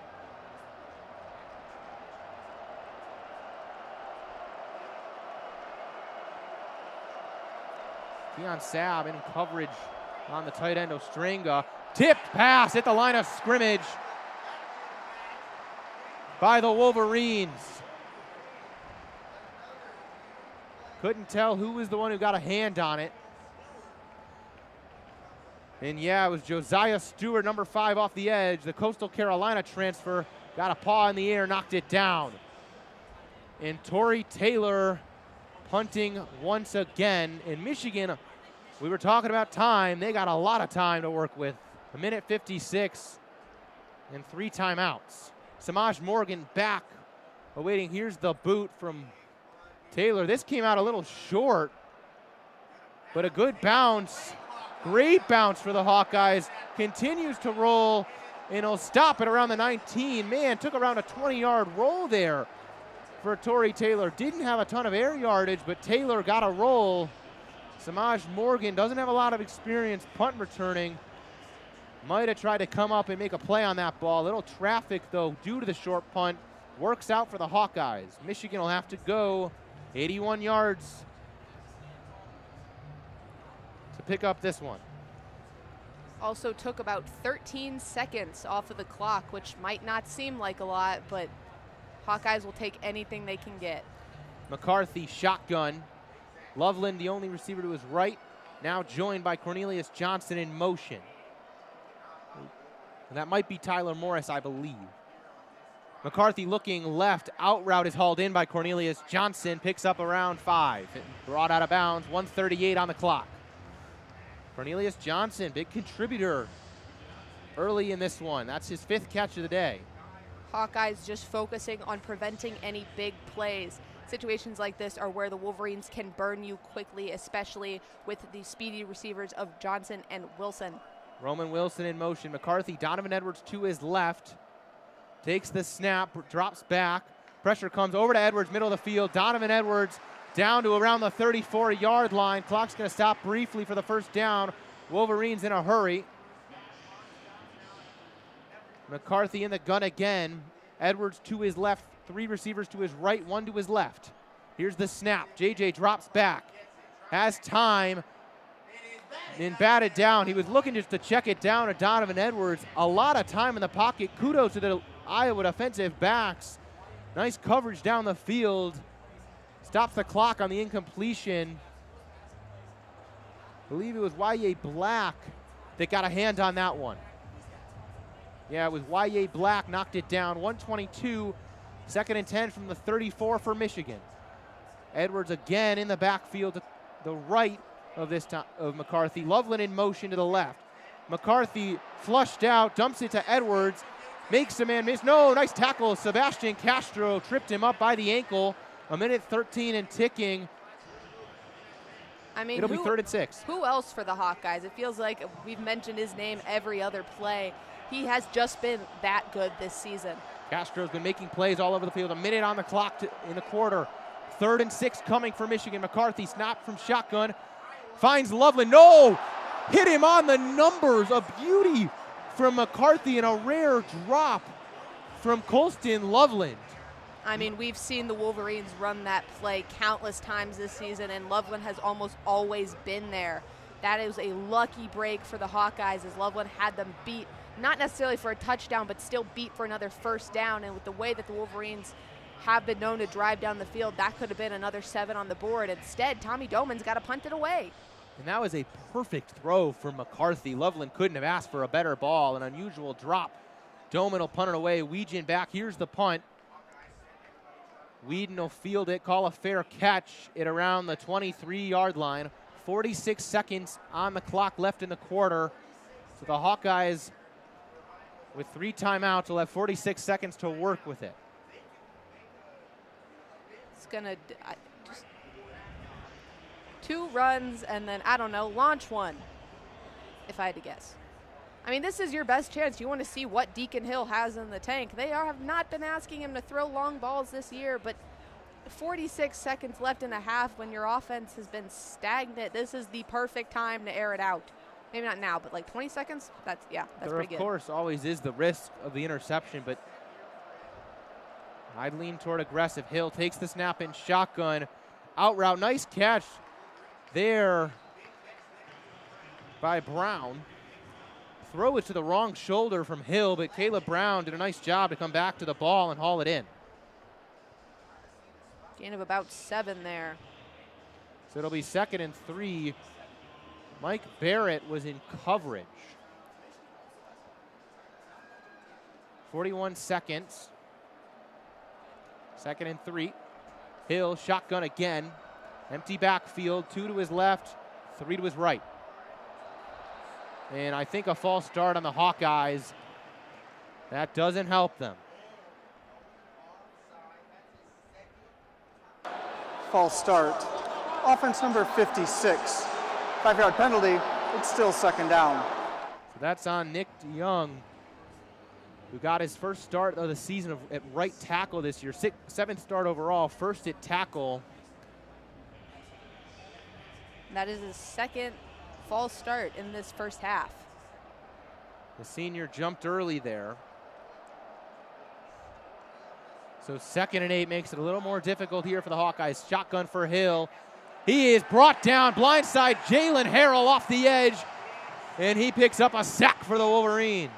Wolverines have been knocking on the door all half. It feels like they've just been half a second away from taking Hill down this whole game. Always pressure lurking in the shadows, and that time they finally convert with a big sack, and that kind of takes away any hope the Hawkeyes had of maybe even getting into better field position for a punt. And on 3rd and 16, the Wolverines take a timeout. 34 seconds left on the clock here in the quarter. We'll see if the Hawkeyes take a shot to convert this. If they don't, they run it. Wolverines burn a timeout. We'll have 1 timeout and probably around 30 seconds to work with. Tory Taylor's leg. The Hawkeyes will need it once again. We'll see, though, if the Hawkeyes take a shot on 3rd and 16. So it'll be a tough ask for Deacon Hill. He's in shotgun. LeSean Williams, the back, to his left. Wolverines 4 on the line of scrimmage. They only bring 4. Hill, draw play, hands it to Williams. Got a little running room, makes a man miss. Now bottled up by a couple Wolverines at around the 24-yard line. Timeout with 27 seconds left on the clock. The draw play and the couple-yard pickup burns a couple extra seconds for the Hawkeyes. So Tory Taylor going to return to once again punt it away for Iowa. Hawkeyes could use a really good punt here. 27 seconds, 1 timeout. Clock will obviously stop on first downs and to be reset by the referees, and then we'll begin running. Stops on out of bounds. We'll see what the Wolverines can do with short clock. Samaj Morgan back for Michigan. Morgan has already had the big return, about 5 yards short of a touchdown. Be interesting to see if he can. Taylor's boot will bounce it around the 30. The Hawkeyes are going to let it roll, which is going to burn some clock. Will run out of bounds at around the 26-yard line. A lot of clock off on that, so 16 left here in the quarter. So the Wolverines will have a lot of field to cover in a little time. This game could have gotten much more out of hand for the Hawkeyes. They have done a great job, for the most part, containing the Michigan offense. This is a potentially game-breaking play on both sides. if the Wolverines can get the stop or if J.J. McCarthy can launch one.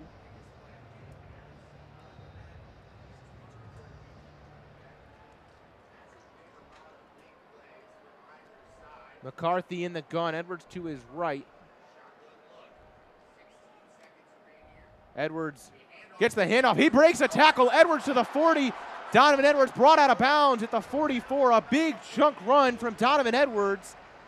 9 seconds left. I wonder if this changes the calculus for the Wolverines. A big first down carry for Donovan Edwards. Got a nice block from a pulling Colston Loveland, and Edwards did the rest. This opens up the passing game for Michigan.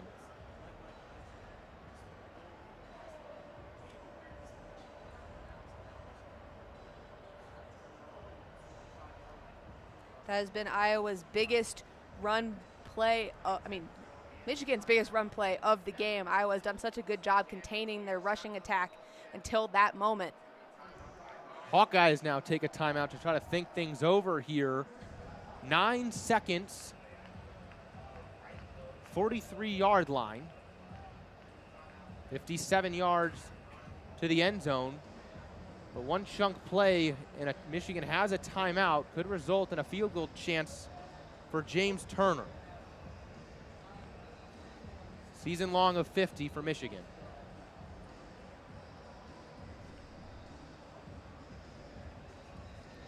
Be another long media timeout. Time of possession, surprisingly, not actually all that lopsided somehow. 16-13 Michigan approximately. Michigan back on the field. 9 seconds left in the second quarter in the Big Ten Championship. McCarthy, Corum to his right. Two receivers on either side. Barner on the left side, next to the lineman. McCarthy drops back to throw. He's sacked. J.J. McCarthy is buried at around the 33. Clock ticks down, and that'll do it for the half. Logan Lee with the sack. Have to mention it. Fun fact I found, he's the only married player on the Hawkeye team. The senior from Orion, Illinois, with a big sack for the Hawkeyes.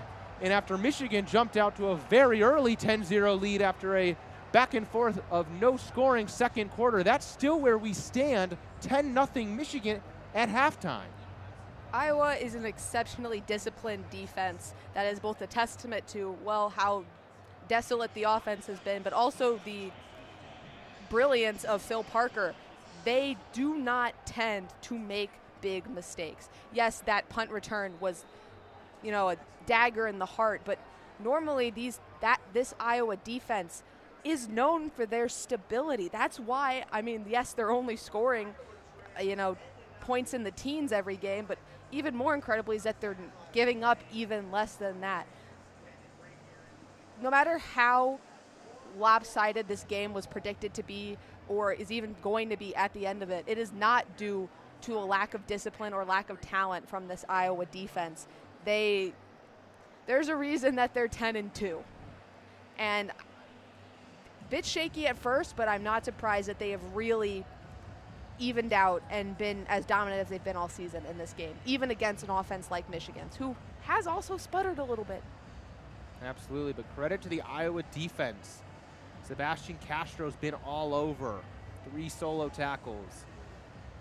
Jay Higgins, 8 total tackles.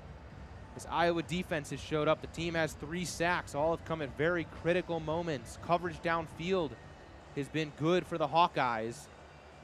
The only problem is the offense has once again not answered the call. And that's probably an understatement. Their best, possibility for a play was on that excellent, Iowa bounce of a punt, and then they turned the ball over. Iowa's defense cannot play offense for them as much as they tend to have this season, getting a lot of points off turnovers from the defense. Deacon Hill and the rest of Iowa's supporting cast is going to have to step it up just to play at even semi-comparable level to their defense, which has been stellar.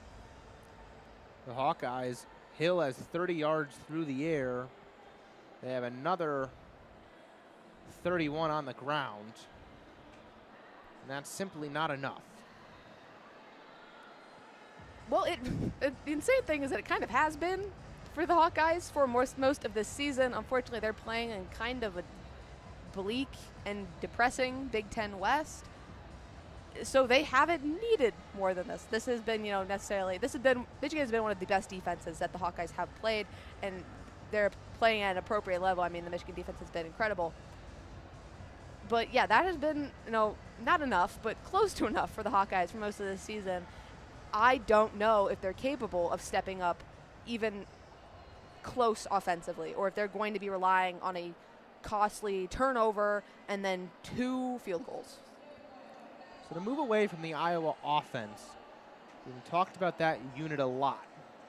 Michigan was stifled offensively in the second quarter as well.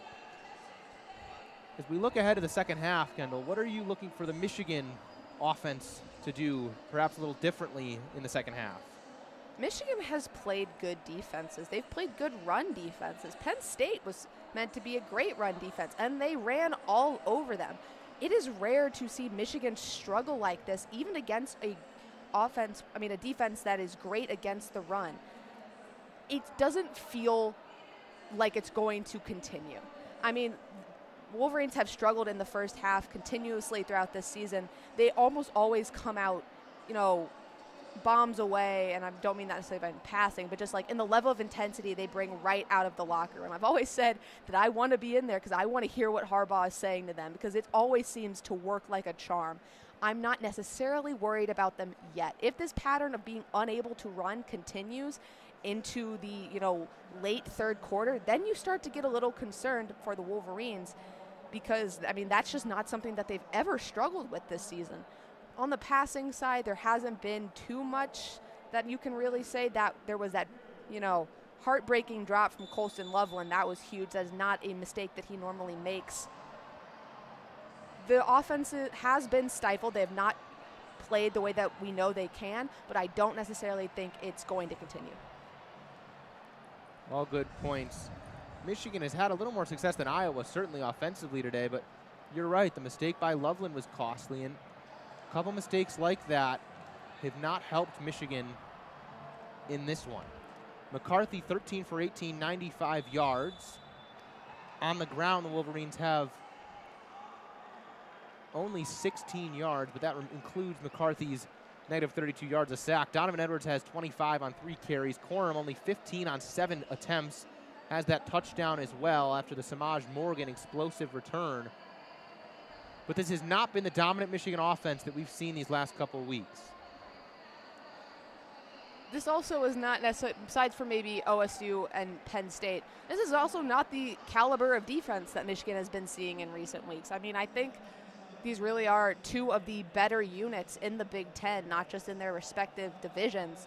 And, this is their first time meeting this season, and they're both adjusting accordingly. Wolverines have struggled to get the big plays and the rushing plays that they're known for. Hawkeyes gave up a big punt return and then let the Wolverines go all the way down the field on the first drive, even if it was just for a field goal. I think they've both been adjusting. It's going to come down to who adjusts better, Michigan's offense or Iowa's offense. And I think we all know the answer to that question. I don't think that the problems that we're seeing are going to impact them in the second half. If they do, that is a whole nother story that has very concerning implications for the playoff push. But all you need to do is beat Deacon Hill in a shootout. And prior precedent would indicate that the Wolverines are certainly capable of that. And even in this one, the Wolverines have had more chunk plays than the Hawkeyes have had and have converted more first downs than the Hawkeyes have. So the Michigan marching band has come onto the field. We're going to allow our listeners to hear from that legendary group for a bit. So thank you for tuning into our first half coverage. For Kendall Spencer, I'm Alex Miller. Thank you for tuning in. Kelin Flynn and Coby Segal will be on for the second half. Stay tuned. Stick with us on WCBN. We'll be back shortly.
Hello and welcome back to Lucas Oil Stadium. My name's Kelin Flynn alongside me, Coby Segal.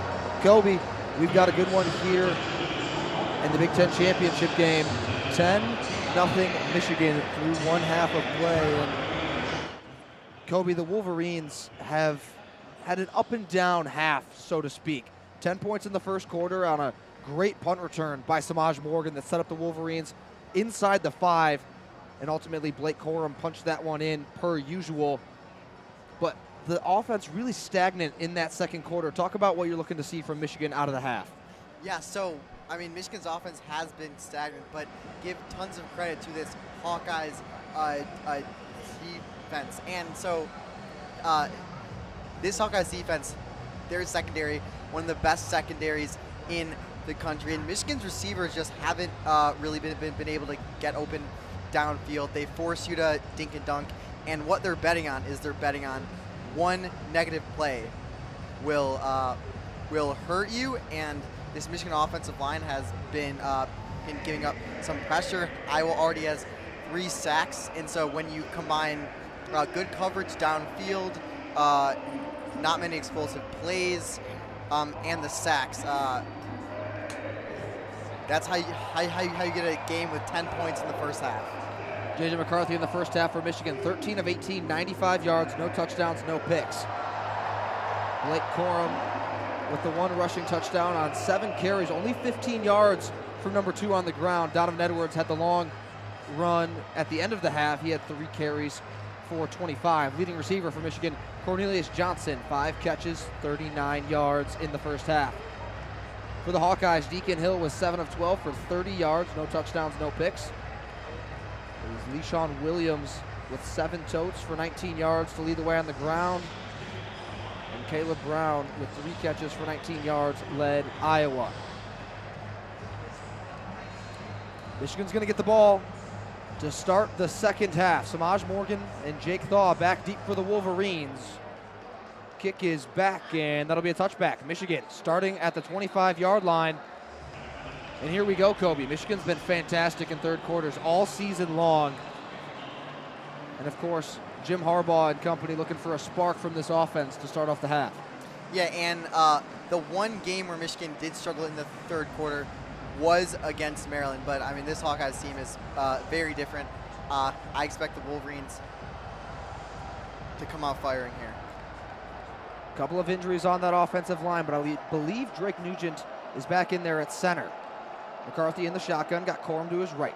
They bring Roman Wilson across the formation to the left side. It's a handoff to Corum. Great push from the offensive line, and Corum going to scamper up to the 31-yard line, gain of 6. And this offensive line has struggled in pass protection early in this game, so what do? First play, run up the middle.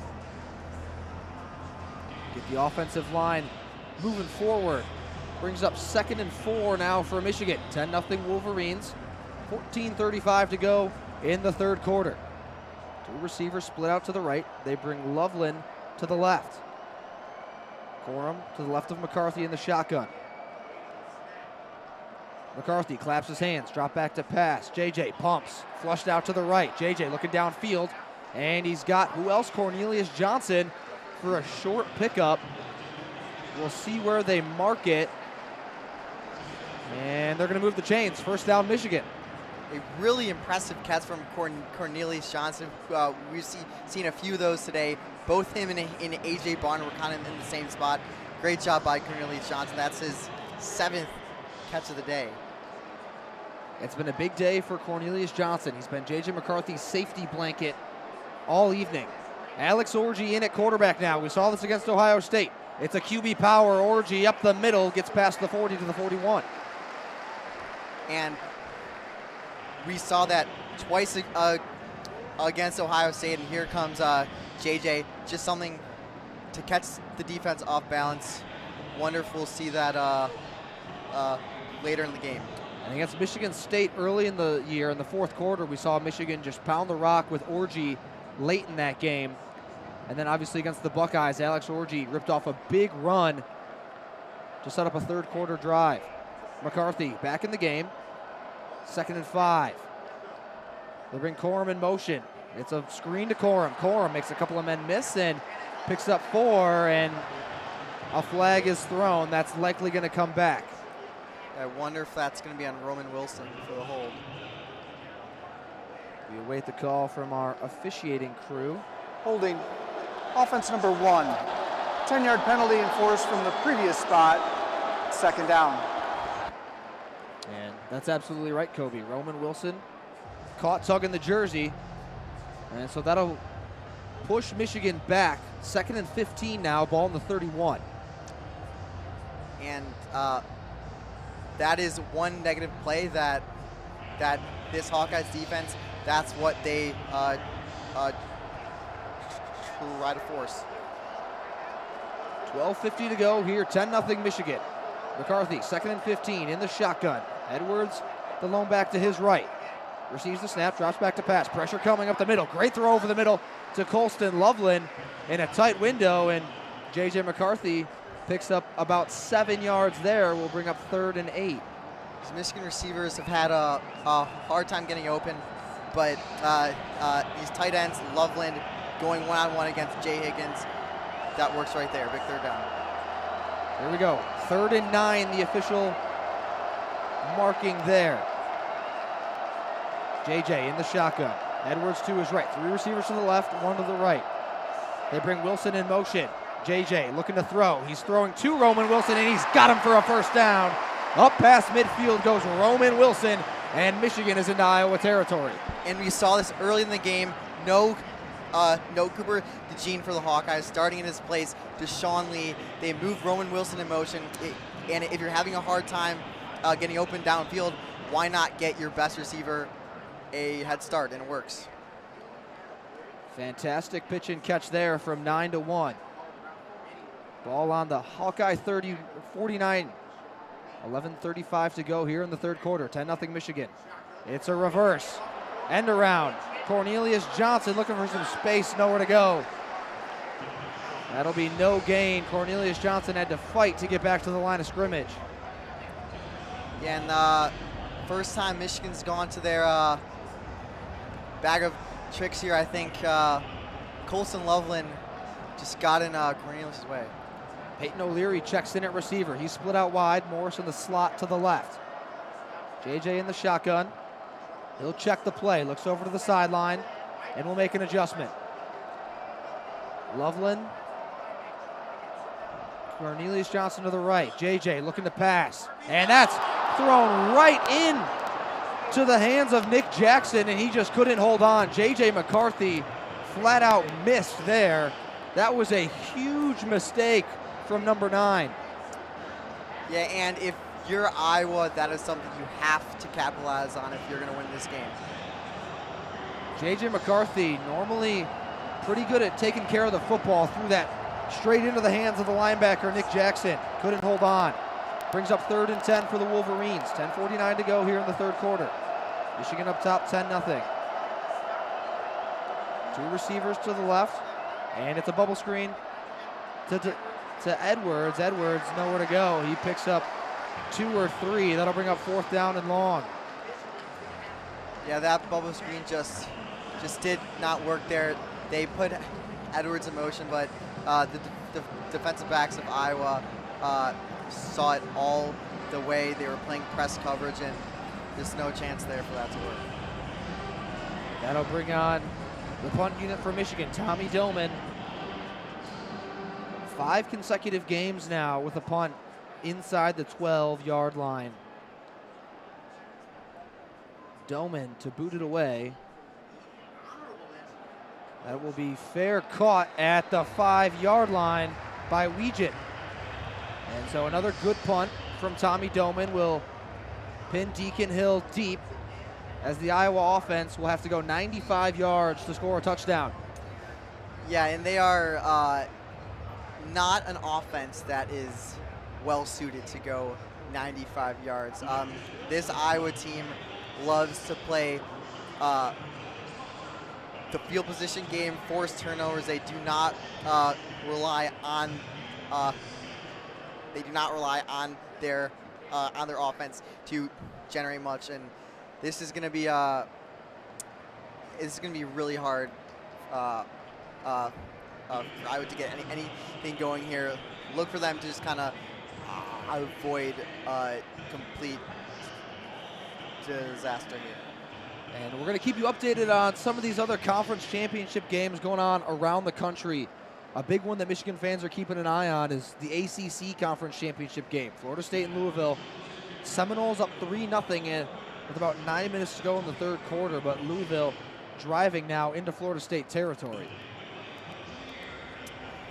And obviously, we'll talk more about some of the playoff scenarios later in the game, but this Florida State team is really proving to be a controversial point for analysts across the country and the committee as well, I'm sure.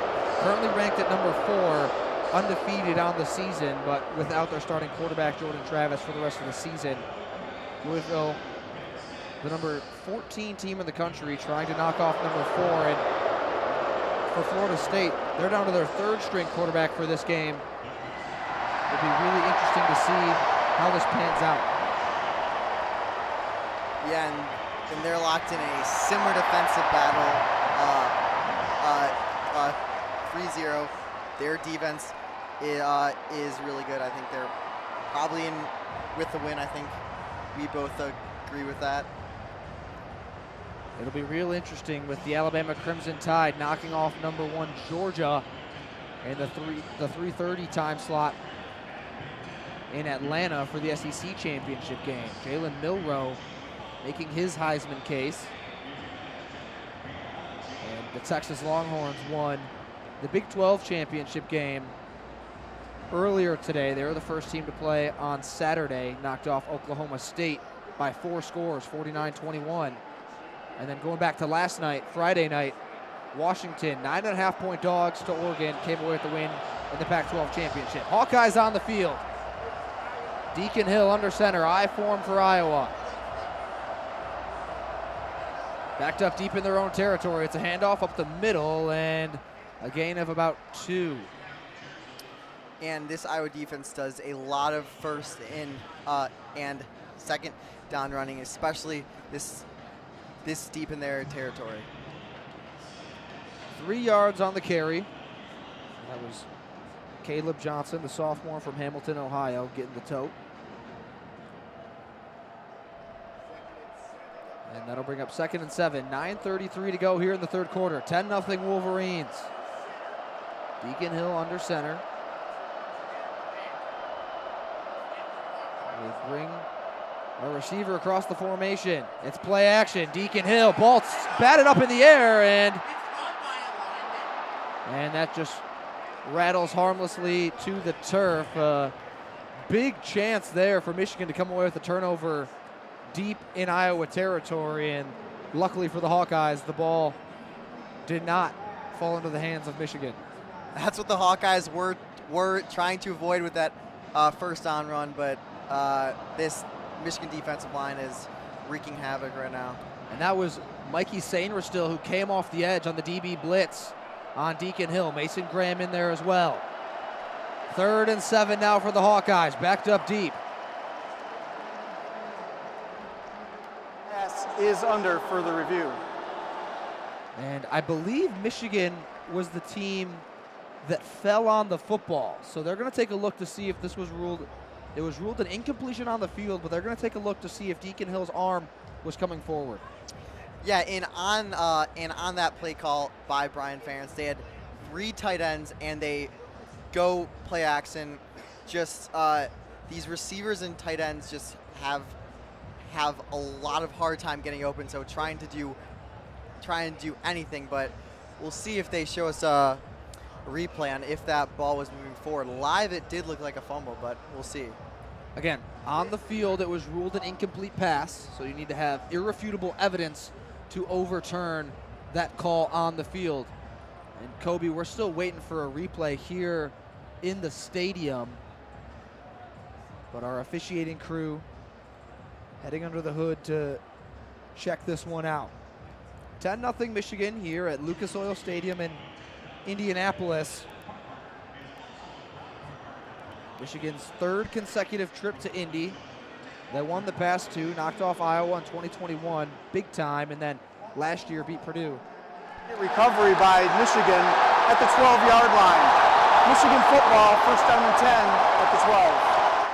And just like that, Michigan forces a big-time turnover in Hawkeye territory. Mike Sainristil on the DB blitz forced the fumble. Mason Graham in there as well, and Michigan takes over at the Iowa 12-yard line. Michigan taking a page out of the Iowa Hawkeye book, playing field position, pinning them deep, forcing a turnover. So now only 12 yards to go. This is just a big mistake by Deacon Hill there. Jeff Cervinski is our head official for tonight's contest. His second Big Ten championship game he's officiated, and his crew deemed that was indeed a fumble. So they overturned the call on the field. Michigan football at the Hawkeye 12 after the media break. And there's been a flag that was on the field that I believe was just picked up. So Iowa having to rely on that defense. Phil Parker has coached an excellent game today, Coby. What do the Hawkeyes need to do to keep Michigan out of the end zone?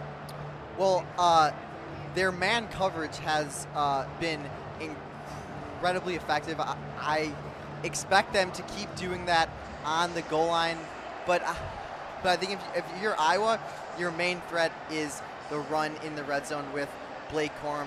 That is how they score. Corum has 23 touchdowns on the season. I think they will probably load the box as many teams do versus Michigan, and trust their secondary to win versus the receivers. Now on the Michigan side, I expect if they do put Donovan Edwards in, I expect potentially a pass on the backfield using the tight ends, Barner and Loveland. I think Barner and Loveland, they've been the most successful in getting open all game against these linebackers. If they get matched up versus Nick Jackson or Jay Higgins, that's a situation where it's an advantage for the Wolverines. And Michigan in a similar situation last week against Ohio State. Will Johnson picked off Kyle McCord, took that ball down inside the 7. Michigan went for it on 4th down and punched it in for 6. So Michigan takes over, and they initially announced that the ball would be at the 12. It's at the 6-yard line, so JJ and company take over there. McCarthy claps his hands, handoff up the middle. Corum bounces off, breaking tackles into the end zone. Touchdown, Michigan. Blake Corum punches in his second of the day, and the Wolverines take a 16-0 lead here at Lucas Oil Stadium. And that's Blake Corum's second touchdown of the day. I believe he ties the Michigan all-time record for rushing touchdowns. So, I mean, he got stopped at 1 yard, and he just kept pushing. James Turner on for the PAT, and it is true. So Michigan 17-0 takes advantage of the Iowa turnover. Coby, it's funny, coming into this game, the analysts across the country were saying for Iowa to have a chance in this game, it had to be special teams and defense, getting turnover, setting up a short field for the Iowa offense. Ironically, it's been the Michigan defense and Michigan's special teams that have set up real short fields for the Wolverines. It was the Samaj Morgan punt return that set Michigan up at the 5, and then the fumble there that put Michigan at the 6-yard line, and the Wolverines come away with 2 scores. Yeah, I mean, Michigan is playing the perfect Iowa game. I mean, their defense, they've let up a few first downs, but really there was never a chance for the Hawkeyes to score. But just when the Hawkeyes get pinned deep, their offense is just so limited. It's just really hard to score for them and to move the ball. So this Michigan defense can just kind of pin their ears back, and they don't really have to worry about the run because their defensive line is so good, and they just can just go rush the passer. And we saw that on that play forcing a fumble, covering at the 6. Just this Michigan defense and this defensive line has so many NFL players on it, and I mean, we're seeing here today just how dominant they are. And how about Mike Sainer still? I mean, you talk about Jim Harbaugh calls him a dog, a disciplined athlete with grit. He is the embodiment of this team, does everything he can every week to make things happen. Has multiple pick sixes on the season. Had 2 interceptions against Maryland that really helped turn the tide in that game. Just makes winning plays, and that is absolutely one of them right there. Yeah, and he was very close to an interception in the first quarter. He jumped a route on 3rd down and 3. So I mean, yeah, Mike Sainer still is probably I mean, he's obviously defensive captain. I think we definitely argue he's the defensive MVP of this team. I mean, he is just so good. There's so much you can say about him. Tommy Doman now on the field to kick it deep for Michigan. Caden Weegan, the return man deep for Iowa. Blake Corum punched that one in, his 2nd of the game. 17-0 Wolverines. Pretty short touchdown drive there, Coby. 1 play, 6 yards, took 5 seconds. Doesn't get much easier than that for the Michigan offense. Doman will send it deep. Weegan just going to let that one bounce out of the back of the end zone for a touchback. So Deacon Hill and company will get to reset at the 25-yard line. And again, the Michigan defense trotting onto the field. They have been fantastic today. We've talked about Phil Parker and what an excellent game he's called. How about Jesse Minter and his squad? Yeah, Jesse Minter, all season they have been allowing teams to run. They've been playing a little bit more off coverage, but against Iowa they have not been doing that. They've been playing a lot of man. Single back for Deacon Hill. The lone back is Williams. It's a handoff to Williams. Williams looking for some space, won't find much of it. Maybe 1 on the carry. And I think in pretty much there's been only a couple times where Brian Ferentz has not run on 1st down. So I mean, for Michigan, when you know that it's likely going to be a run, it makes it a lot easier. Hawkeyes break the huddle. Shotgun formation. Le'Shawn Williams the back to the right of Deacon Hill. Caleb Brown comes in motion. They fake the end around. Deacon Hill looking downfield, and that pass was tipped up in the air. Nearly picked off along the sideline by Josh Wallace. I believe the intended target was the tight end, Steven Stellanos. Michigan not fooled by the reverse. That was close to another interception there. So that brings up 3rd and 8 for the Hawkeyes. 17-0 Michigan, 8:23 to go. Hawkeyes go empty. Deacon Hill stomps his foot, looking to throw. Got his man, it's Caleb Brown, and that's going to be enough to move the chains. And that's a big-time throw from Deacon Hill for this Iowa team, that you don't see them go empty often and try to spread out the defense. That time Hill puts it on Caleb Brown, the Ohio State transfer, and that's a 1st down for the Hawkeyes. Yeah, and Caleb Brown went one-on-one, and he beat Josh Wallace. Just, that's what they need. 1st and 10 now. Ball on the Hawkeye 37. 7:45 to go here in the 3rd quarter. There's a fake jet sweep, and it tried to set up a tight end screen. They've got it. And that's a 1st down. The tight end that time was Addison Ostrenga. Yeah, play action, tight end screen there. Good job. Michigan expecting running, and the Hawkeyes did the exact opposite. Ostrenga with the first down there on the tight end screen. Hawkeyes going deep into the bag of tricks this drive on offense. Hill bumps his leg. It's a handoff. That is Caleb Johnson, picks up about 5 on that carry, and that'll bring up 2nd and medium. That's a really good first down run for the Hawkeyes. 2nd and 5 is a lot better than it's been 2nd and 7, 2nd and 8. Now they can keep running it, or maybe another play action play. We'll see. This might be the best offensive drive we've seen Iowa put together today. Caleb Brown split all the way outside to the right. I form for the Hawkeyes. And it's a handoff.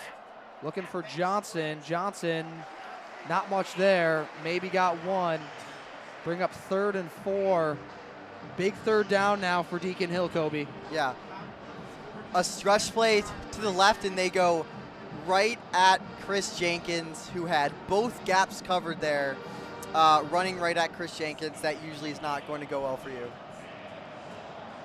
Josiah Stewart checks in on 3rd and 5. 5:50 to go in the 3rd quarter. 17-0 Wolverines. Deacon Hill in the shotgun. Tight formation for the Hawkeyes. They bring a man in motion. It's a handoff up the middle, and that's going to be enough for the first down. We'll see. This is going to be close. Handoff was to LeSean Williams. They brought a receiver in motion to try to distract the Michigan defense. Called 4th down, so it'll be 4th and 1 for the Hawkeyes. Kirk Ferentz going to leave his offense on the field.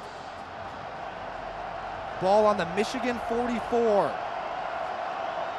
I form for Iowa. They go QB sneak. And I don't know if he got it. The officials that are running in look like they're going to mark Hill short. We'll see where they officially spot the football, but the Michigan defense is pointing that it'll be a turnover on downs.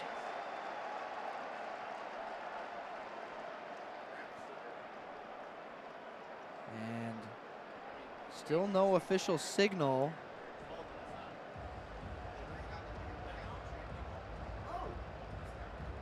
We'll see what happens, and it looks like it's going to be a first down Iowa. They're going to bring out the chains to mark this one.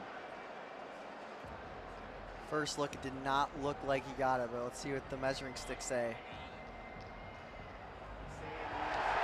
And that's going to be short. About 1.5 feet short. And the Iowa Hawkeyes, on what had been a promising drive, come up 18 inches short of a first down. Deacon Hill, 6'3", 6'4", 258, and he just tries a QB sneak. It worked early in the game, but this Michigan defensive line, when you have guys like Chris Jenkins, Mason Graham, Kenneth Grant, Rayshawn Benny up the middle, it is really hard to get push on those guys, and it's especially an Iowa team that has lost some linemen. Logan Jones, their center is gone. Bo Stevens, their left guard is gone. Just not able to get the push needed. Great job by Michigan's defensive line. I mean, you talked about that interior defensive line for Michigan. They've been one of the best units in the country all season. You talk about size on the interior. How about these 2 sophomores, Mason Graham and Kenneth Grant? 6'3", 318 for Graham, 6'3", 339 for Kenneth Grant. And Kenneth Grant does not move like he's 6'3", 339. You were in Penn State when we saw him chase down Katron Allen on what could have been a breakaway touchdown for the Nittany Lions. Talk about this interior defensive line for Michigan and these athletes that the Wolverines have. Well, so their defensive line is full of pros. Like next year, Kenneth Grant and Mason Graham, pro scouts will love to see them because, I mean, especially Kenneth Grant, he is so big. He's like 360 pounds. I don't know how exactly. He's 339. But, I mean, when you have that combination of size and speed and, like, smarts and pass rush moves, I mean, it is impossible. And Michigan, one thing they do really well is they stunt a lot with their defensive lines. I mean, we saw it a bunch against Ohio State. You know, it's just really hard as an offensive line to account for Mason Graham and Chris Jenkins and Kenneth Grant all on one play, because I mean they're so big. If you double team them, that leaves someone else one-on-one and they're gonna win. And even if you double team them, I mean they are just so good that they can beat that also. And I mean they also allow Michigan to do so much in the run game. Against Ohio State, they were able to limit some of those big plays. Ohio State did get a few, but they were able to keep their safeties back. They didn't have to commit as much to the run game because their defensive line is so good. And against Iowa, that really hasn't been the strategy, because the threat of the receivers. I mean, Iowa's receivers are Iowa does not have a Marvin Harrison Jr. on their team, so they don't have to do that. Michigan offense back out on the field. Wolverines outgained on the ground by Iowa so far today, 48-33. McCarthy in the shotgun. It's a toss to the right side to Corum. Corum looking for some kind of space and picks up about 6 or 7 there. Trente Jones out leading the way from his right tackle spot. If Michigan can score on this drive, they can really put the game out of reach, put Iowa on their heels right here. We said we'd keep you updated on this ACC Conference Championship game. Florida State up 10-3 now on the Louisville Cardinals. 17-0 Wolverines, 4:40 to go in the third quarter. JJ in the shotgun, Corum to his right. They bring Wilson in motion to the slot on the left. Cornelius Johnson out to the right side. JJ looking downfield, looking for Cornelius Johnson. He's got him, and that's enough for the first down. And Cornelius Johnson has just been so reliable all game. A quick out route against man coverage. Cornelius Johnson wins. JJ delivers a great ball. 7th catch of the day for Cornelius Johnson. 50 yards, and he's been so good at moving the chains, keeping Michigan ahead of the sticks. Wolverines go I form now. Max Bredesen in at fullback. Corum, the tailback. It's a handoff to Corum. Blake Corum looking for some space. Spins around a couple of tacklers and picks up 3 there. That spin by Blake Corum just took him into Max Bredesen. Not the best first down gain there, but it's positive yards. Ball on the Iowa 43, 2nd and 8 for Michigan. Khalil Mullings in at running back now to the right of McCarthy. JJ looks back over to the sideline to check the play call. They flip Mullings to the other side. Loveland in motion. It's a handoff to Mullings up the middle. Mullings cuts it back to the left, and he's going to push for the first down marker. Not going to get there. Be about a yard short. And the ball came out at the end there as there was a big pile up. Play was blown dead. As we get a second look at this, about 4 or 5 Hawkeyes came in there to wrap up Mullings, and they blew the play dead before the ball came out. They're going to say Mullings' forward progress was stopped, and it'll stay with Michigan. 3rd and 1. About 2:30 to go here in the third quarter. McCarthy claps his hands. It's up the middle. It's a keeper for JJ.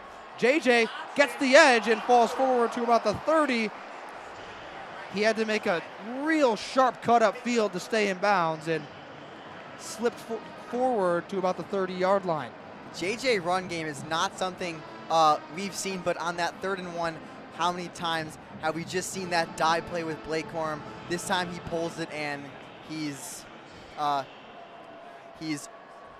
one-on-one in space, and JJ is a really good athlete. We've seen Michigan mix that in at times this season. Good play call there from Sharon Moore to move the chains. Under 2 minutes to go now in the third quarter. 1st and 10 for the Wolverines. It's another keeper for McCarthy on the read option, and JJ only picks up a couple there. Nick Jackson, the weak side linebacker, was not fooled. And back-to-back runs by McCarthy. That is very interesting considering you would think it would be they would use it more against Ohio State, but they did not. Michigan now with 4 receivers split out wide. Corum, the lone running back, in the shotgun with McCarthy. Wilson and Cornelius Johnson out to the right. It's Loveland and Tyler Morris to the left. They flip Corum to the right side of McCarthy. JJ claps his hands, drops back to pass. JJ steps up, and he's going to keep it in his eyes downfield, fires over the middle of the field. It was intended for Roman Wilson, and he got lit up. JJ McCarthy put that up high, and Roman Wilson was absolutely smacked. That was Kalel Kolarek that made the hit. We'll see.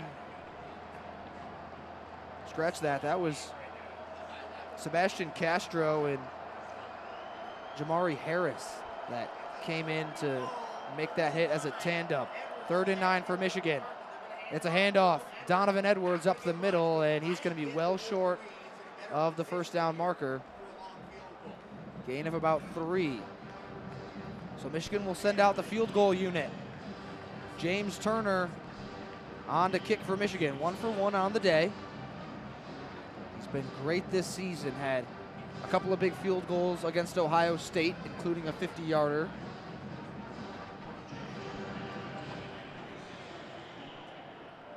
This is going to be from the ball marked at the 28-yard line. 46-yard field goal for Turner. His kick is, it's good. So Michigan extends the lead to 20 with 22 seconds to go in the 3rd quarter. Wolverines can't come away with 7, but they'll take a James Turner field goal. Yeah, and considering this Iowa offense just has not gotten anything going, especially this quarter. A great decision to take the field goal. James Turner has been, he's missed 2 kicks all year. He hasn't had many chances, but with Jake Moody gone, James Turner has stepped in beautifully. The transfer from Louisville, a great use of the transfer portal, and James Turner just so steady. Nailed a 50-yarder against Ohio State. He was really big in that game and has nailed 2 key field goals already in this one. So after the field goal from Turner, it'll be Tommy Doman to boot it away for Michigan. Legion back for the Hawkeyes. Doman's kick is going to be fielded 2 yards deep. Here comes Weegan, looking for some space, comes to the near side, and Weegan is forced out of bounds after a good return. Got that to about the 30. Good field position for Deacon Hill.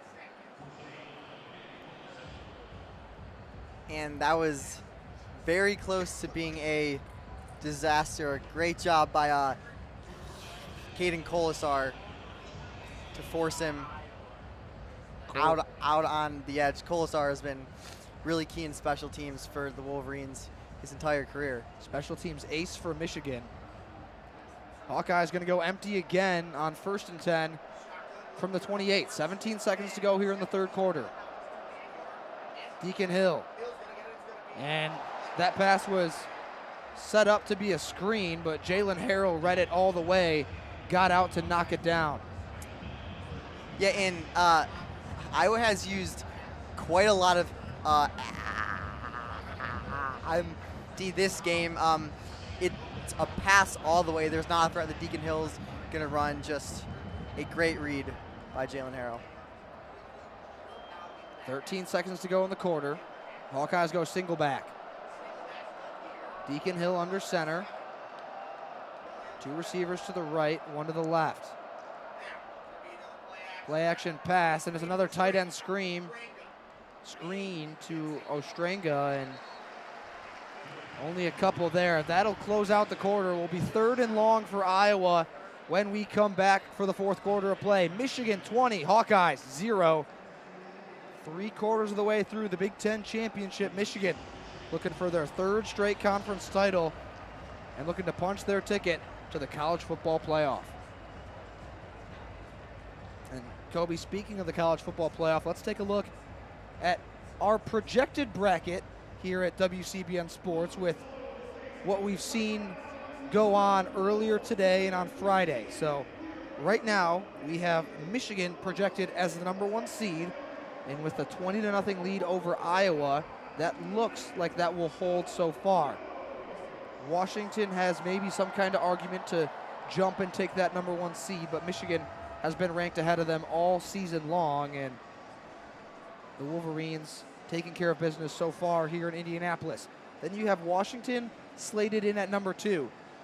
Those are the easy ones, Coby. Both teams undefeated conference champions, both with some really good wins on their resume. Michigan with a home win against Ohio State and a road win against Penn State. Washington with 2 wins over Oregon, amongst others in the Pac-12. Now, here's where it gets weird. You have 2 spots remaining for 3 teams that really have an argument. You could throw Georgia in there with 4, but we're of the belief that they're done. You have Texas, 12-1 conference champion. Their big calling card is their win in September in Tuscaloosa over Alabama. They won by double digits in Tuscaloosa, not something you see happen often. Then Alabama, 12-1 SEC champions. Only loss was to Texas at home, undefeated in SEC play, and just knocked off the #1 team in the country, the Georgia Bulldogs. Then Florida State, down to their 3rd-string quarterback for the ACC championship game tonight. They are up 7 points, 10-3 over Louisville currently. Coby, how do you figure this out if you're the CFP committee? Yeah, so CFP committee, I mean, you can spend a long time talking about them, but I think if the games are to matter, I think there's not really a situation where you could put 12-1 Alabama conference champ above 12-1 Texas conference champ when they beat Alabama at Alabama by 10. Yes, it was early in the season. Is Alabama a better team? You know, maybe, but we're not going by Vegas power ratings here. I think the right decision is Florida State and Texas in, as of now. Now, if Florida State loses, then Bama's in. But, yeah, sorry, Bama. So how do you rank that? I'm assuming you would have Texas 3, Bama 4 with the head-to-head win. If Florida State were to lose, if Florida State wins tonight, do you have Texas 3 or Florida State 3? I think the committee would probably have to put Florida State 3 just because they are an undefeated Power 5 champion. You know, they are the same as Jordan Travis? No, but why do we play the games if we're just gonna say, okay, this team's gonna get crushed, which they might. Like, teams have gotten crushed in the playoff many times. That's not a reason to keep someone out. Florida State again up 10-3 right now. Michigan up 20-0 now over the Hawkeyes. A 13-0 undefeated conference champion has never missed the college football playoff. So it would be major historical precedent if the Seminoles were to win and be left out. And of course, next year, this problem all goes away when we transition to the 12-team playoff. Back to football. Start of the fourth quarter. Michigan 20, Hawkeyes 0. Empty set for Iowa. Deacon Hill receives the snap. Throw to Ostringa, and it's broken up. Makari Page in coverage. No flags thrown, and Torrey Taylor will come on to punt it away. And when you're in 3rd and long, and especially when you're in empty, we've seen this a lot. There is no threat of the run. Michigan knows that that the Hawkeyes are going to pass in against this Michigan defense that is already so good. When they know what you're going to do, it just makes it a lot easier. Samaj Morgan back deep to receive for Michigan. The West Bloomfield product had a huge return in the first half, and Torrey Taylor's punt is not a great one. Landed around the 40 of Michigan and bounced out at about the 35. And for Torrey Taylor, one of the best punters in the country, that is not what Hawkeye fans were hoping for. Yeah, I mean, Torrey Taylor is, you know, you rarely ever say that a punter is fun to watch, but Torrey Taylor is fun to watch. Up here from the booth, I mean, I was saying earlier, his kicks are just very powerful, but unfortunately he cannot win a game by himself. Playing field position against this Michigan team, Michigan's just too good, and yeah, it just hasn't worked well for the Hawkeyes. At some point, the Hawkeyes are going to have to go for it on 4th down if they want to try and win this game. Kirk Ferentz elects not to go for it there, so Michigan will take over at about their own 35. In the red zone today, Coby, Michigan's been perfect. 3 of 3, 2 scores, 2 touchdowns, 1 field goal. And that really has been the difference. You look at the 2 big plays from the Michigan defense and special teams. Early, it was the punt return from Samaj Morgan to the 5-yard line. Blake Corum punched it in, and then again, Blake Corum punched it in from 6 yards out after the fumble forced by Mike Sainristil on Deacon Hill. Other than that, it's been 2 James Turner field goals, and that's how we've gotten here. Hawkeyes have been held scoreless. 2 turnovers forced by this Michigan defense, both fumbles. And it's no coincidence that this game looks very similar to the Penn State game that we saw earlier this year. Penn State won 31-0. For the Iowa offense, it was pretty much all 3 and outs. There were only a couple times that they didn't go 3 and out. It's been a very similar story. Iowa's only got them 4 first downs. Just you know, while Michigan's offense has struggled, if you give them enough chances, they've had many chances, a lot of changes in possession. There've been quite a lot of punts in this game. You know, Michigan is going to score, and especially when you give them such short fields on the Samaj Morgan return and the fumble, it's really hard to stop this team. J.J. McCarthy has played a pretty solid ball game today. He had 1 pass that flat out should have been picked off by Nick Jackson.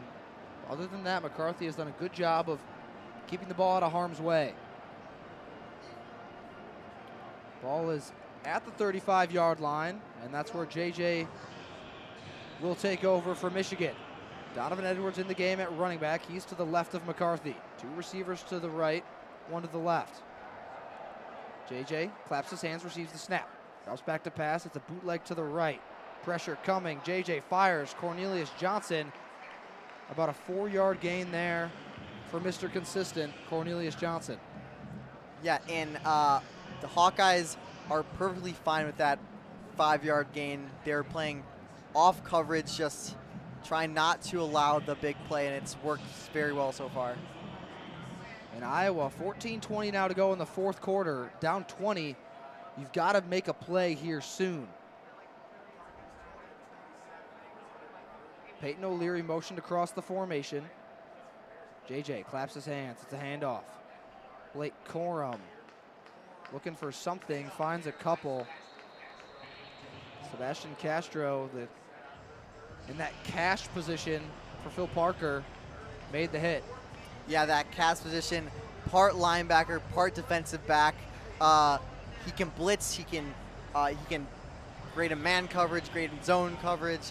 He can stop the run. Just a star for somewhat for this defense. Similar to the Viper we saw Michigan run under Don Brown. 3rd and 2 now for the Wolverines. 13:30 to go. 20-0 Michigan on top. It's a handoff. Corum up the middle. He's going to be short. Second effort. And that's going to be marked short. So now a decision for Jim Harbaugh. We've seen Michigan pretty consistently go for it in these spots this season. Hawkeyes pointing like they might have the football.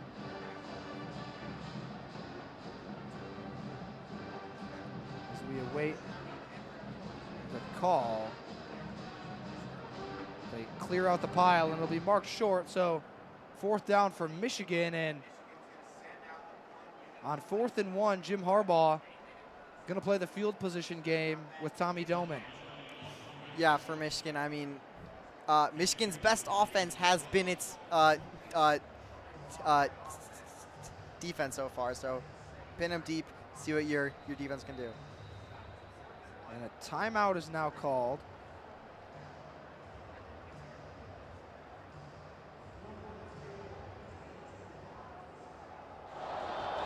That play is under further review. And so, interesting, we didn't quite catch what is under review. They're going to take a look at this play again. Not sure if they're looking at the spot or if they're looking to see if that ball came out. Again, we saw a couple of Hawkeyes pointing like the football came loose in the pile there. Corum was hit initially and then surged forward again for a second effort. And Kirk Ferentz pleading his case with his officiating crew to review this one, and he gets his wish. 20-0 Michigan, 12:34 to go. For some reason, we don't. Oh, we actually are getting a replay. And But this is going to be an interesting call. This Michigan team has only 7 turnovers in 12 games, so very rare. Let's see what they call it. And I believe the call is going to stand on the field. 4th and 1. And so Tommy Doman comes on to punt it away for Michigan. They took another look at it, but they deemed that there was not enough evidence to overturn the call on the field. Doman set to boot it away. Weegen standing at about the Hawkeye 10. Weegen backpedals to the 4. And he's going to cross the 10, cross the 15, up to the 30-yard line, and is pushed out of bounds at the 35. Real good return for the Hawkeyes there. Caden Weegen with a big play. Flag on the field, though. Trente Jones pointing like it's going to be holding on the Hawkeyes. Looks like it is going to be. Michigan couldn't set the edge. Wonder if that's why. During the return, illegal block in the back, return team number 95. 10-yard penalty from the spot of the foul, 1st down and 10, timeout on the field. And so it will go against the Hawkeyes. That'll bump back that good field position just a little bit. And what was a great punt return from Caden Weegen. Iowa now back at their own 20. So essentially a touchback from Tommy Doman. Now Coby. Iowa's down 20 points now. We have just over 12 minutes left in this game. They have to go 80 yards downfield right now. Haven't been able to put anything together offensively against this Michigan defense. Is there anything in Brian Ferentz's bag of tricks that he can pull out at this point? I mean, if you're Iowa, there's nothing to lose here. You already have 2 losses. You're not going to the playoff. What do you have to lose? Who cares if you give something up and lose this game by 34 points or an even 20? Yeah, and yeah, of course, yeah, obviously the scoreboard does not matter, but we'll see on this drive, because I mean, time's ticking down. At this point, you don't know how many times you're going to get the ball back. It seems like if they're really trying to win this game, I think you almost have to go for it on 4th down, anything inside of like 6-7 yards, because you just don't know how many chances you're going to get. But I mean, just all season this Iowa offense has struggled, and so I think they're going to likely to continue this struggle in the 4th quarter. I mean, this Iowa offense is not known for its creativity necessarily, so I will see. We've seen a couple jet sweeps in this game. We've seen a fake jet sweep. We've seen some play action. I don't know how effective play action will be at this point because Michigan is perfectly fine with letting up 4 or 5 yard runs. There's just not enough time for the Hawkeyes to move down the field and score 3 touchdowns. So I think at this point it's all right. Like drop back pass, Deacon Hill. Let's see what he can do. And you know, he is below 50% completion percentage, 5 touchdowns, 6 interceptions, 5 yards per attempt. Just it does not look rosy for the Hawkeyes right now. Michigan has held the ball for about 10 more minutes than Iowa in this game. Over 29 minutes of possession for the Wolverines, just over 18 for the Hawkeyes. Deacon Hill backed up at his own 15 is where they'll spot it. 20-0 Michigan, 12-13 to go here in the game. Hawkeyes go empty again. 2 receivers split out to the right, 3 to the left. Deacon looking, throws to the far side, and that's incomplete. Deacon Hill just missed him.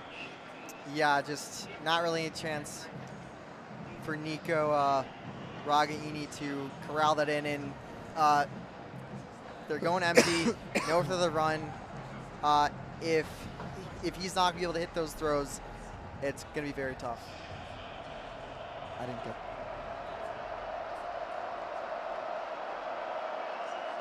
Deacon Hill, empty set again. Dropping back to pass. And he's got it. Ostrenga just past the 20. So it'll set up 3rd and manageable, about 4 now for Iowa. Is this situation, maybe they can pull a draw play, maybe they can run it, catch Michigan off guard. Let's see what they do. 3rd and 3 for the Hawkeyes. 11:40 to go here in the contest. Michigan 20, Hawkeyes 0. Deacon Hill calling out the play in the shotgun.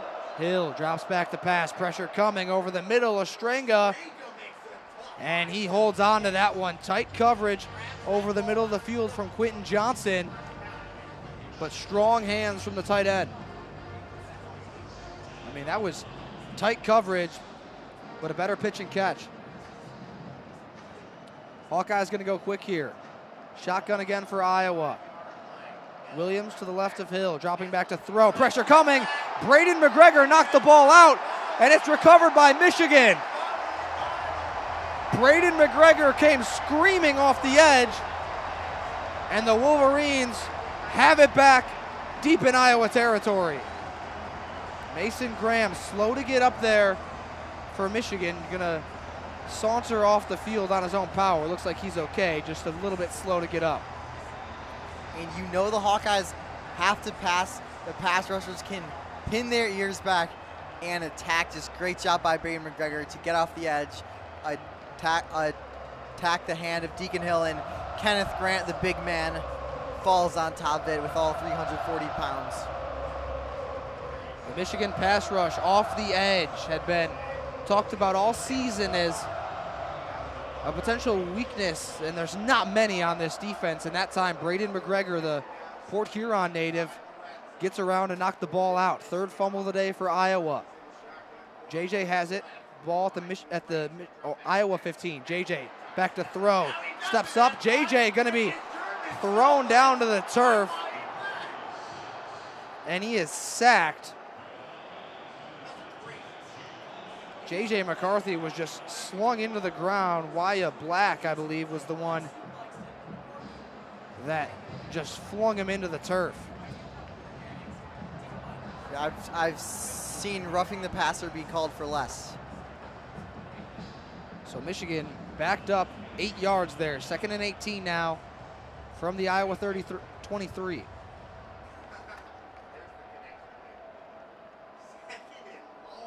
We've seen this Iowa defensive front get better pressure than really anyone has all season against Michigan. And that play's whistled dead. Michigan calls timeout.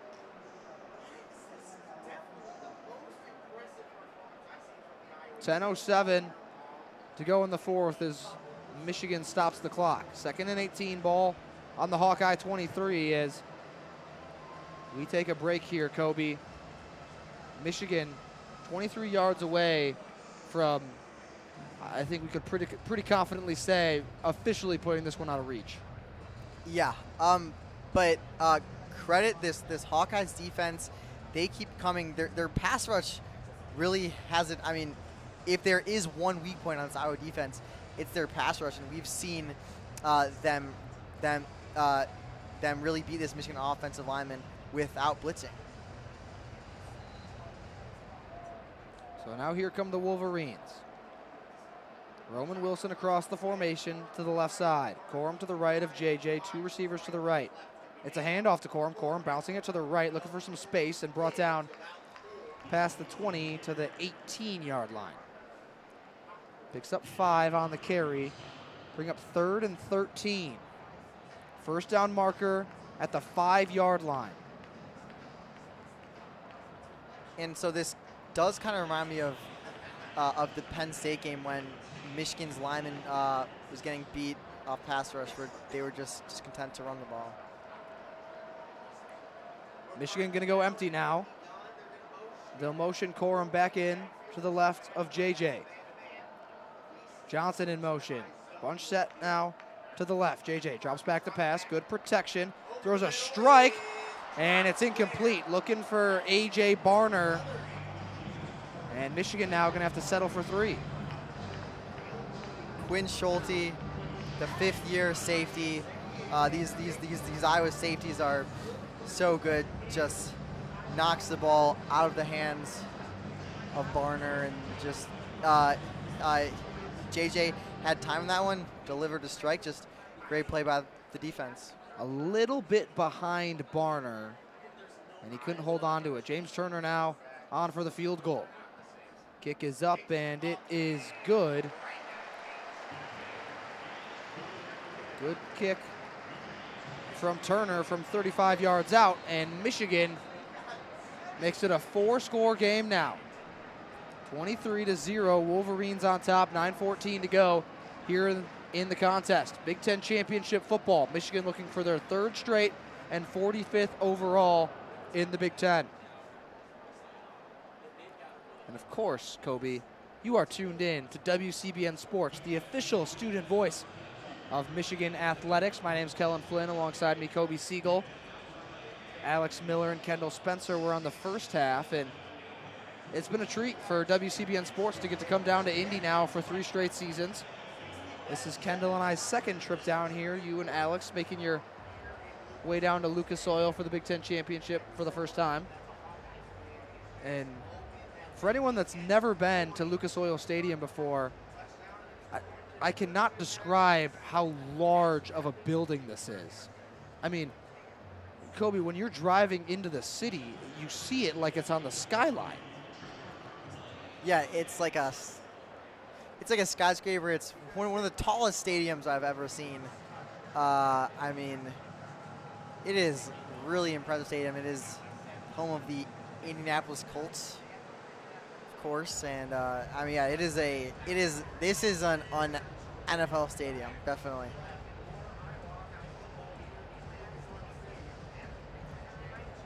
TV timeout here in Indy.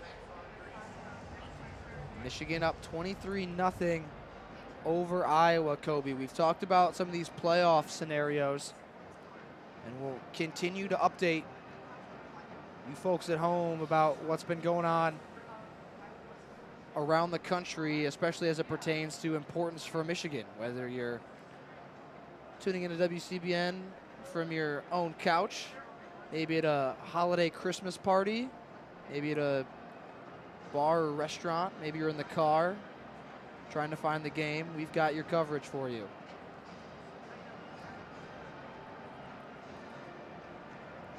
And Coby, again, as we mentioned these playoff implications, Washington knocked off Oregon last night, 34-31, in a game where the Huskies were 9.5-point underdogs after beating Oregon earlier in the season. Today, Texas handle their business in a big way against Oklahoma State in the Big 12 championship game. But they likely need some help and are on the outside looking in potentially. Michigan now obviously up 23-0 here on Iowa. Florida State up 10-6 on Louisville. And the big upset of the day was Alabama, the number 18 in the country, knocking off number 1, 27-24 in the SEC championship game. Doman boots it deep for Weegan. Weegan had a good return on his last one, and he takes it out again, looking for some space. Weegan brought down right at the 25-yard line, so just as good as a touchback. Deacon Hill and the Iowa offense back out onto the field. Brian Ferentz in likely his last game as the offensive coordinator for Iowa will look to orchestrate a scoring drive. Yeah, not really much he can dial up here. I mean, it's going to be Deacon Hill and shotgun. Empty set now for Iowa. We've seen them really go to this in the second half. Hill looking to throw, and he's got his man. It's Caleb Brown. Brown picks up about 6. Under 9 minutes to go now, and clock is ticking in a big way for the Hawkeyes. 2nd and 5 now for Iowa. Ball on the 31. Hill looking, pressure coming, and he's got his man. It's Ostrenga breaking some tackles down to midfield. A missed tackle there, and Ostrenga with some good yards after catch. Yeah, Keon Sapp got a little greedy there, tried to overrun it. That's Ostrenga's longest catch of the season. His previous high was 13. Deacon Hill receives the snap on 1st and 10. Pressure coming, and that time a little low, looking for Ostrenga again on a crossing route toward the left side of the field.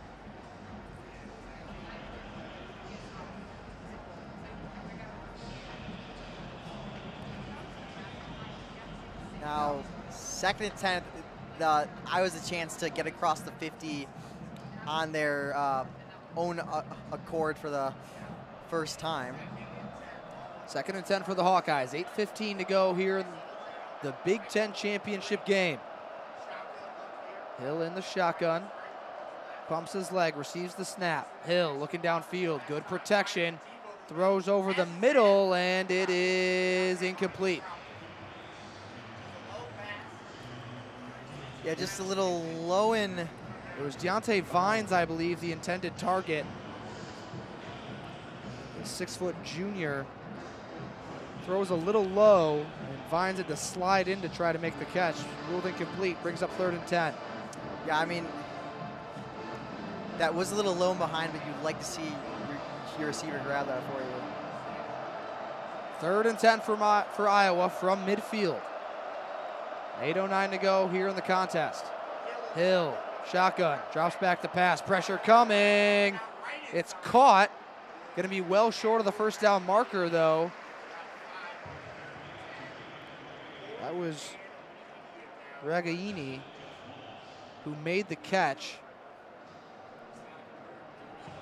Nico Ragaini, the senior from Connecticut.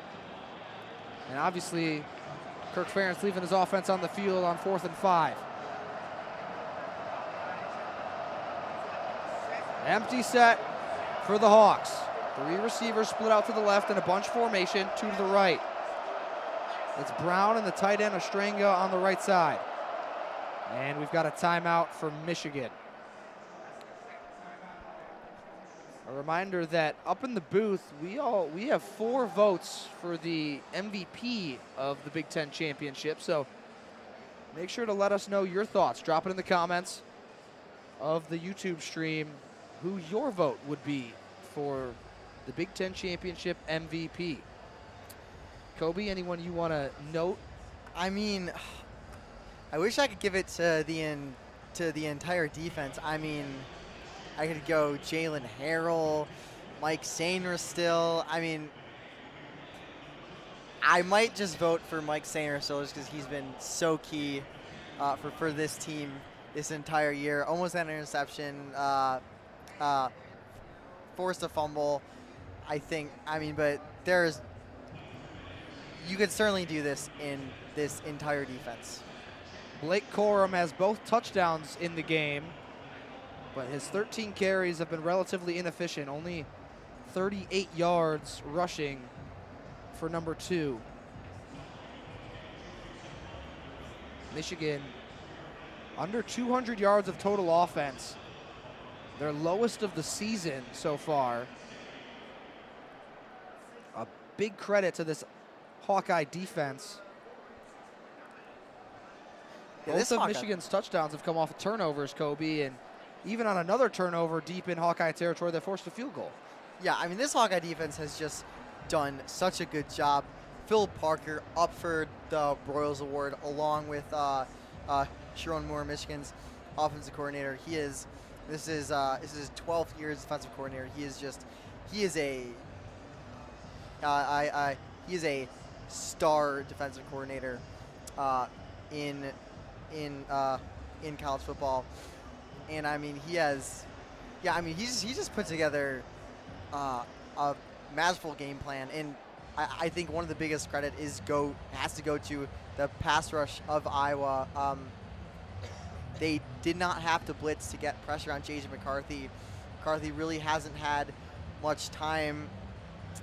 He's been off on a few throws, just trying to make him as uncomfortable as possible. I mean, this Iowa defense did all they could today, and I mean, now on the other side, you look at Brian Ferentz. Obviously, it's probably his last game as offensive coordinator. I think on his side, I think all this empty, especially when Michigan has gotten so much pressure. I think keeping a tight end into chip, keeping a running back into protect, I think that would be really helpful. But they have not done it, and as a result, Michigan's pass rushers have kind of done whatever they want here. Quick score update on Florida State Louisville. Still 10-6. Seminoles with the ball in Louisville territory as we approach 5 minutes left in that contest. 4th and 5 now for Deacon Hill and the Hawkeyes as we're back to football in the Big Ten championship game. Play of the game for Iowa. Deacon Hill dropping back to pass, throwing over the middle. Caleb Brown incomplete. Hill threw it a little bit behind him, and the Ohio State transfer could not hold on. Michigan will take over on downs, and Coby, that might be the nail in the coffin for the Hawkeyes. Yeah, and that play has kind of been the story for this Iowa offense all season. You combine Deacon Hill not being very accurate. That was a throw behind Caleb Brown, but drops have been a real issue for all these receivers. And while that wasn't a drop, that I would probably like to catch that.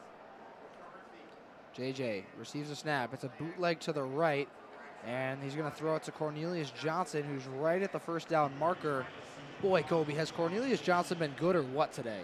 I mean, that is his 9th catch, just kind of like he's been targeted on those out routes seemingly all day. Michigan's go-to play is kind of the bootleg to Cornelius Johnson with soft coverage on the outside. That seems to work quite a lot. 2nd and 1 now. 9 yards on the pitch and catch there from McCarthy to Johnson. Michigan going to spread the Hawkeyes out here. It's a handoff up the middle to Corum, and that's plenty for the first down. Picks up 5. So Michigan going to continue to salt that clock away. 6:35 to go in the contest. Michigan up 23-0 over Iowa. Yeah, Michigan has no reason to try anything crazy here. I mean, we saw this against Ohio State last week. They're so good in the 4th quarter.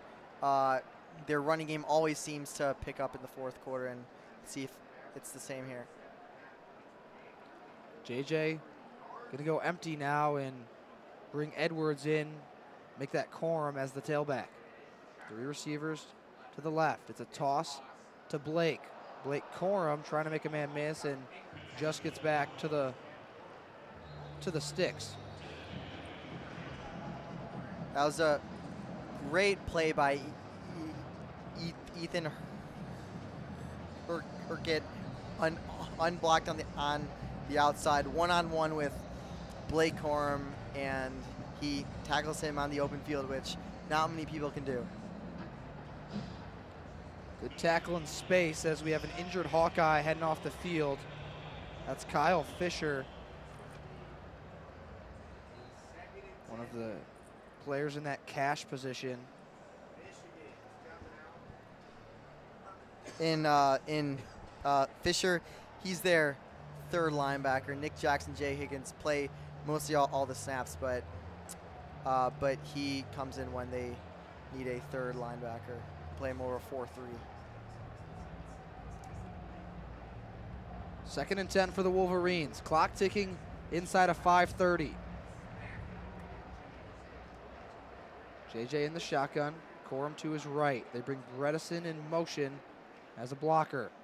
Corum makes a couple of people miss, stays on his feet, and gets up to the 34, make that the 36-yard line. The textbook Blake Corum cutback we saw against Ohio State. He had a cutback that faked out Steel Chambers and then faked out Sonny Styles. There he fakes out like 3 guys. Only got 5 yards, but he's just so shifty. Good running there from Corum, brings up 3rd and 5. Ball on the Hawkeye 36. Clock now under 4:40. Michigan chewing that clock. It's a sweep to Corum. Corum looking for the marker, and he's going to be stopped short about 1.5 yards. Clock continuing to roll down to 4:15. And it's a 4th down for Jim Harbaugh, 4th and 1. Just can get in the game with probably 1 or 2 more first downs. Looks like they are going to go for it. I expect could be the padded Blake Corum dive play. And Michigan, with 1 timeout left, will likely let this play clock run down, call timeout, and then go for the 4th and 1. That's what they'll do. 3:43 as Jim Harbaugh uses his 3rd and final timeout.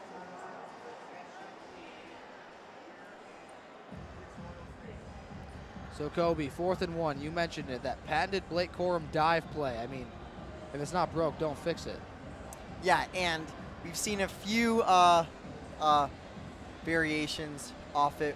We saw one in this game where JJ kept it. We saw in the Ohio State game a quick pass to Colston Loveland in the flat. We've seen a few variations, but the reason why those variations work is because the actual dive play is so effective. Blake Corum, it's seemingly in short yardage. He's a smaller back, but he's just so powerful. And he's one of the best short yardage backs in college football. And so it'll be a James Turner field goal attempt. 49-yard look for Turner.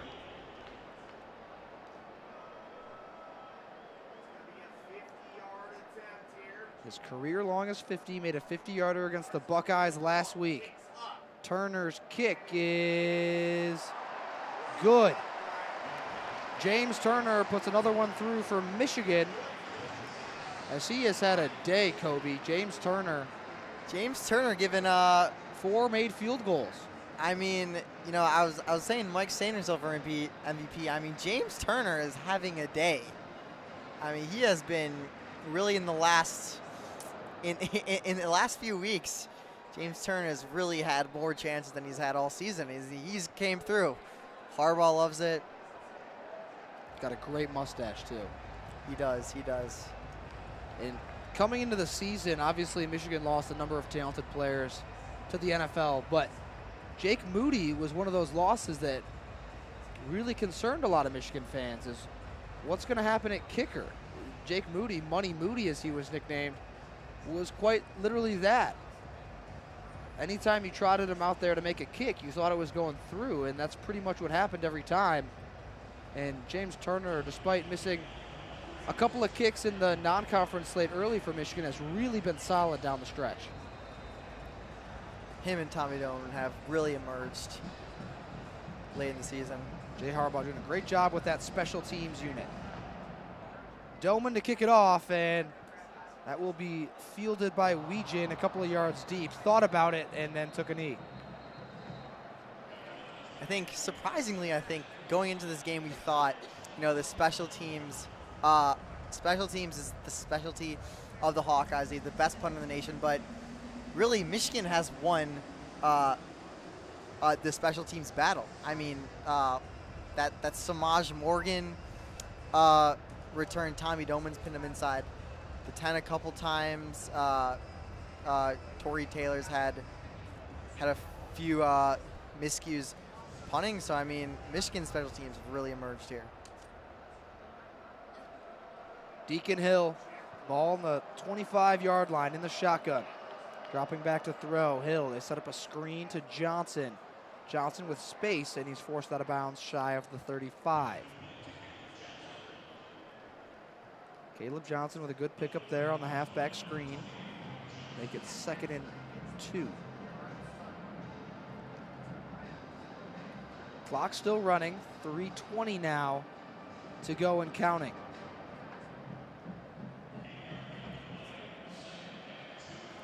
Looks like a Maureen Walker is in the game at cornerback. The former receiver that they transitioned over this offseason. Hill dropping back, throwing. And he's got Regaini for a first down to the Hawkeye 46. Deacon Hill continuing to move the football, but too little too late. 2:45 to go now, 1st and 10 for Iowa. Ball at the Hawkeye 45. Hill, low snap, receives it, dropping back to pass. Ostrenga down to the 47 of Michigan. Not enough for a first down, but it'll bring up 2nd and short. 2nd and 2 to be exact, and that clock ticks down to 2:20. Hill. And a flag comes out, play was whistled dead. Ernest Hausman was ready to lay the hammer on Deacon Hill.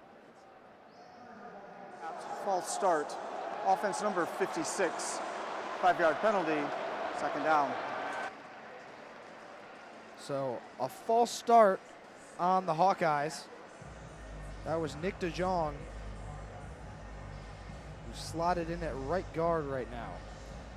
I do not blame him, because if I saw Ernest Hausman was going to come at me, he is, I mean,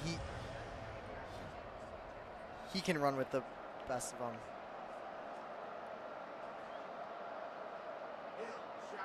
Deacon Hill dropping back to pass again on 2nd and 7 now. Steps up over the middle, and that was tipped. Junior Colson got a hand on it to knock it away. Minute 54 to go. That brings up 3rd and 7. And Coby, although this might not have an impact on the conference champion, the line in Vegas for this game closed at about 23 and a half points. So potential score for Iowa here could mean something to some folks. Definitely.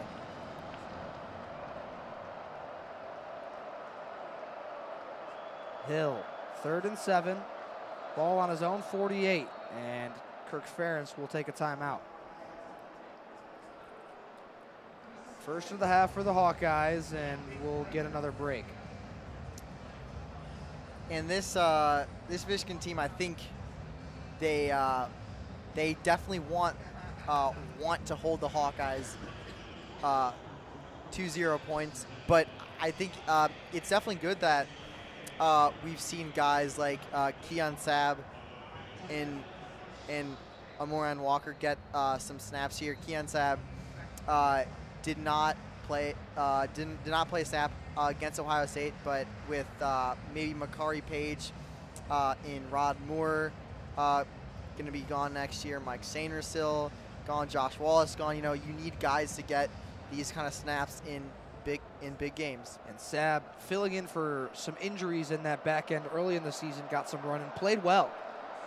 Empty set for Iowa again. 3rd and 7. Hill looking, pressure comes, incomplete. Looking for Brown again, and good coverage by Josh Wallace. So the clock will stop with 1:54 to go in the game. Wolverines up 26-0 here in Indy over Iowa. Hawkeyes obviously going to keep the offense on the field and go for it on 4th and 7. Michigan with a stop here can kneel it out. Hill, and that's going to be whistled dead. Maybe another false start. Yeah, I think it's going to be on the left tackle. Mason. False start. Offense number 78. 5-yard penalty, still 4th down. And that was Mason Richmond. You said it, Coby, the left tackle. Going against Derek Moore, the sophomore pass rusher. You know, I mean, this pass rush of Michigan has gotten home a lot. So 2 false starts back up the Hawkeyes now. 4th and 12. Hill, pressure in his face, steps up, gonna be hit, and he's dropped. It was a combination that time. Derek Moore, and I believe it was TJ Guy, teamed up to sack Deacon Hill, and that'll do it for the Big Ten championship game. Michigan will be able to kneel out the clock. And soon Jim Harbaugh will be excited to receive the trophy from the commissioner. And Michigan maybe need to work off a couple of seconds. So Orgy's in the game with Mullings as the running back. Orgy, quarterback power, fighting forward. Picks up about 4.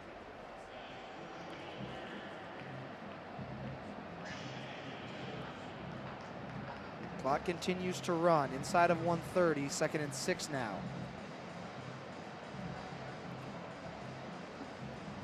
Yeah, I think JJ McCarthy now back on the field. Unless Iowa takes a timeout, I think they can just kneel this one out. And so yeah, Michigan just needed to run a couple of extra seconds. They do that there on the QB power with Orgy, and now the Wolverines in victory formation. McCarthy under center takes a knee, and they'll need one more snap to settle it.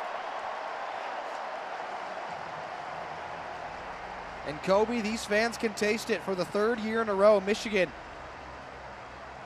looking to secure a Big Ten title here in Indy.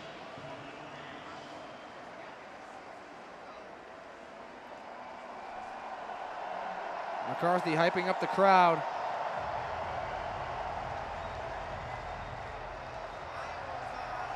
And J.J. McCarthy takes a knee. That'll do it from Indianapolis. Your Michigan Wolverines are 3-time reigning Big Ten champions. Final score from Indianapolis, Michigan 26, Iowa Hawkeyes 0, as the Wolverine defense pitches a shutout. Dominating time of possession. No turnovers, winning the turnover battle 3-0. 3 forced fumbles by this Michigan defense. Coby, and let the confetti fall, let the celebrations begin for the Michigan Wolverines. They have punched their ticket to the college football playoff. 3 consecutive seasons that the Wolverines will represent the Big Ten on the national stage. We assume they'll be the #1 seed too. Just what a turnaround for Jim Harbaugh from a really down 2020 season to 3 straight Big Ten championships. I mean, just incredible. An incredible scene here in Ann Arbor as the confetti is falling. The players and coaches meet at midfield and will shake hands as the Hawkeyes trot off the field for the second time in 3 years. Runners up in the Big Ten Conference. For Michigan, it's their 3rd straight Big Ten championship. 3 times have they won the conference championship game. 45 times have they won the conference, 19 outright. Coby, this does not get old. No, it doesn't. Certainly for Jim Harbaugh, it will not get old. And in this one, after everything that's going on, this one might be a little sweeter. I mean, you talk about the adversity that this team went through this season. Coby, Jim Harbaugh suspended the first 3 games of the season for an NCAA investigation. Then Harbaugh comes back. Michigan keeps things rolling, and all of a sudden another investigation opens up, and this Michigan football team continues to roll through it all. Harbaugh suspended the last 3 games of the regular season, and Sharon Moore came in and did an unbelievable job winning the 3 biggest games on the schedule for Michigan, going into Penn State with less than 24 hours notice in winning that football game. Then goes to Maryland against a good, scrappy Maryland football team and wins that game. And then obviously the game at home against the Ohio State Buckeyes. Sharon Moore outcoaches Ryan Day and leads Michigan to a 3rd consecutive victory over the Buckeyes. And Michigan now gets their 3rd consecutive Big Ten championship ring. Nothing better than getting to hoist that. Well, there's a little something better than hoisting the conference trophy, and Michigan's going to look to do that this season as Mr. Brightside plays at Lucas Oil Stadium. It's been a calling card for Michigan these last 3 seasons, taken over as kind of the song of the student section, played before the 4th quarter of every home game. And Coby, talk about this game, what Michigan did well to come away with, again, their 3rd straight conference championship. Well, they did not beat themselves. I think coming into this game, I think Iowa wanted to make this an ugly, ugly game, and they did, but Michigan can win those games because their defense is so good. They didn't try to do too much on offense. They didn't force things down the field that could have led to turnovers. Just Michigan did a great job playing within themselves, trusting that their defense is so dominant. Certainly the best defense, if not a top, one of the best defenses in the league, if not the best defense in the country. They let their defense go to work, and I think just an incredible performance here, and just dominant. You know, it was 10-0, but Michigan was in control of the game the entire time. Trente Jones,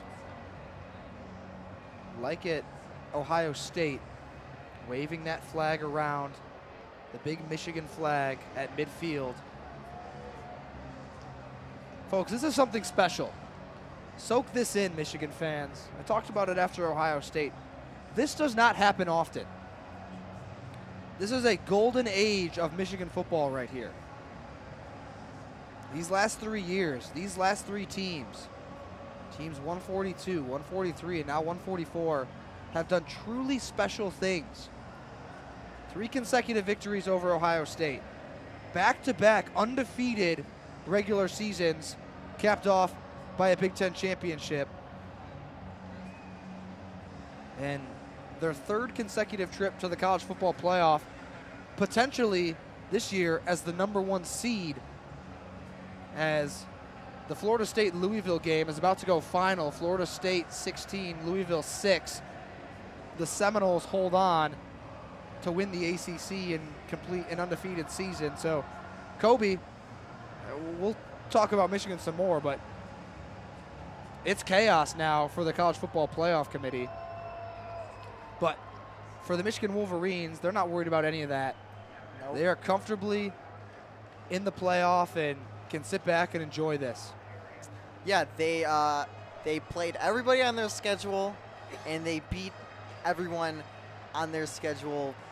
You know, I mean, I think versus Ohio State, that was the one game that was that you thought, you know, that the Wolverines during the game, that's the game where there was some doubts, but they pulled it out at the end, and just what a dominant season. Certainly one of the best, if not the best, Michigan teams of all time. And Coby, let's give credit to the Iowa Hawkeyes today. Phil Parker, Absolutely.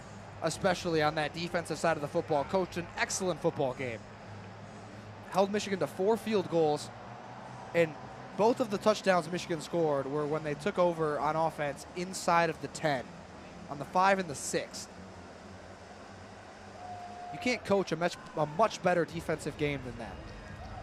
Yeah, no, and all season, they've been forcing teams to go dink and dunk down the field, and when you look at J.J. McCarthy's stat line, that's exactly what happened. He was 22 of 30 for 147 yards, no touchdowns, no interceptions. I mean, yeah, that's as dink and dunk as it gets. Cornelius Johnson, 9 catches for only 64 yards. Just they forced Michigan to go the length of the field, and Michigan could not. But it was the defense of Michigan and the offense of Iowa that gave Michigan short fields, and Michigan converted in the red zone when they had to. And but I mean, yeah, Phil Parker, just certainly one of the best coaches in the entire country, and just even like 26 points. That's I believe that's the second most they've allowed this season. But against Penn State and Michigan, when your offense did you no favors. Yeah, no, your offense just kept punting, kept turning it over. Just it's a really impressive performance from the defense. 3 turnovers given up inside your own 20 and only allowing 2 touchdowns off of that is quite impressive. And we'll stay live with you through the trophy presentation ceremony. Again, you're on WCBN Sports, the official student voice of Michigan athletics and Michigan football. My name's Kelin Flynn. Alongside me, Coby Segal has been breaking down what we've seen tonight. And in the first half, it was Alex Miller and Kendall Spencer on the call.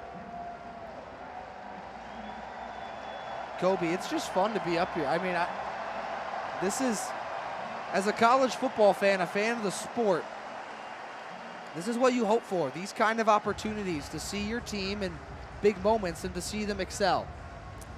And I believe it's going to be Zach Zinter, who might be the first one to touch the trophy here. Star guard went down against Ohio State. The heart and soul of this team. As a couple of other Wolverines file up to the stage. Trevor Keegan up there, Khalil Mullings, Mike Sainra still, Blake Corum, Carson Barnhart, Trente Jones, TJ Guy making his way in there. You see a lot of these seniors making their way up onto that stage, Coby. This will be their 3rd time winning the conference. And when they came in to the program, this is not something Michigan had done. Michigan had never won the Big Ten Conference Championship game. And the Wolverines, under this class, have put together 3 consecutive victories in the conference championship game. You look at the trajectory of this program. The COVID year, winning 2 games, losing to Michigan State, losing to Penn State, losing to Wisconsin, needing a miracle to beat Rutgers, and then not having enough scholarship players healthy to play against Ohio State to end the season, to now. I mean, who would have expected 3 years later, it's 3 consecutive conference championships for Michigan, 3 consecutive victories over Ohio State, 3 consecutive trips to the college football playoff, and now for Michigan, they can officially pour everything in and cite their sets on getting it done on truly the biggest stage, on the national level. It's no secret that Michigan has struggled in the playoff these last 2 seasons. J.J. McCarthy threw 2 pick sixes against TCU last season, and the year prior, the Wolverines were just flat out overmatched by the Georgia Bulldogs. Yeah, and I mean, this season, they'll probably either play Texas or Florida State, or maybe if the committee decides Alabama. I mean, we don't really know. I think we're pretty confident that Michigan and Washington, in some order, will be 1 and 2. Yes. But yeah, I mean, but Wolverines are probably going to be favored. Looks like crowds are cheering. Looks like we're going to get seeing the trophy soon. And now Joel Klatt will come down to MC the trophy ceremony.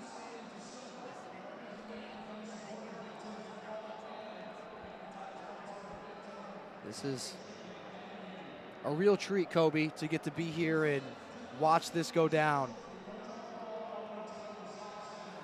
Absolutely. Us at WCBN Sports are so grateful for all of our listeners, as Tony Petiti is greeted by a shower of boos, which quickly turn to cheers for Zach Zinter, as he is the first one to hoist the conference championship trophy, and it is quickly passed to Mike Sainristil. These seniors that have done so much for this team.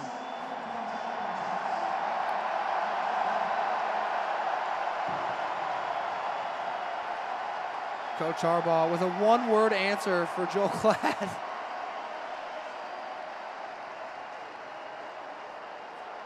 As he brings in Sharon Moore and Jesse Minter to talk to Klatt, and he's just clearly so proud of this team, this staff, and everything that they've been able to accomplish. Yeah, it's just, I mean, Jim Harbaugh just shows what a well-oiled machine this program is. The brakes did not fall off without Jim Harbaugh. Sharon Moore just did a fantastic job in, well-run organizations are not reliant on one person, and I mean, Jim Harbaugh just did a tremendous job building a culture along with Sharon Moore, Jesse Minter, all these coaches and these players. Just a great job. As Coach Harbaugh asks his famous line, "Who's got it better than us?" And a chorus of Maize and Blue faithful echo back, "Nobody." 3 straight Big Ten championships. Can't really argue with that.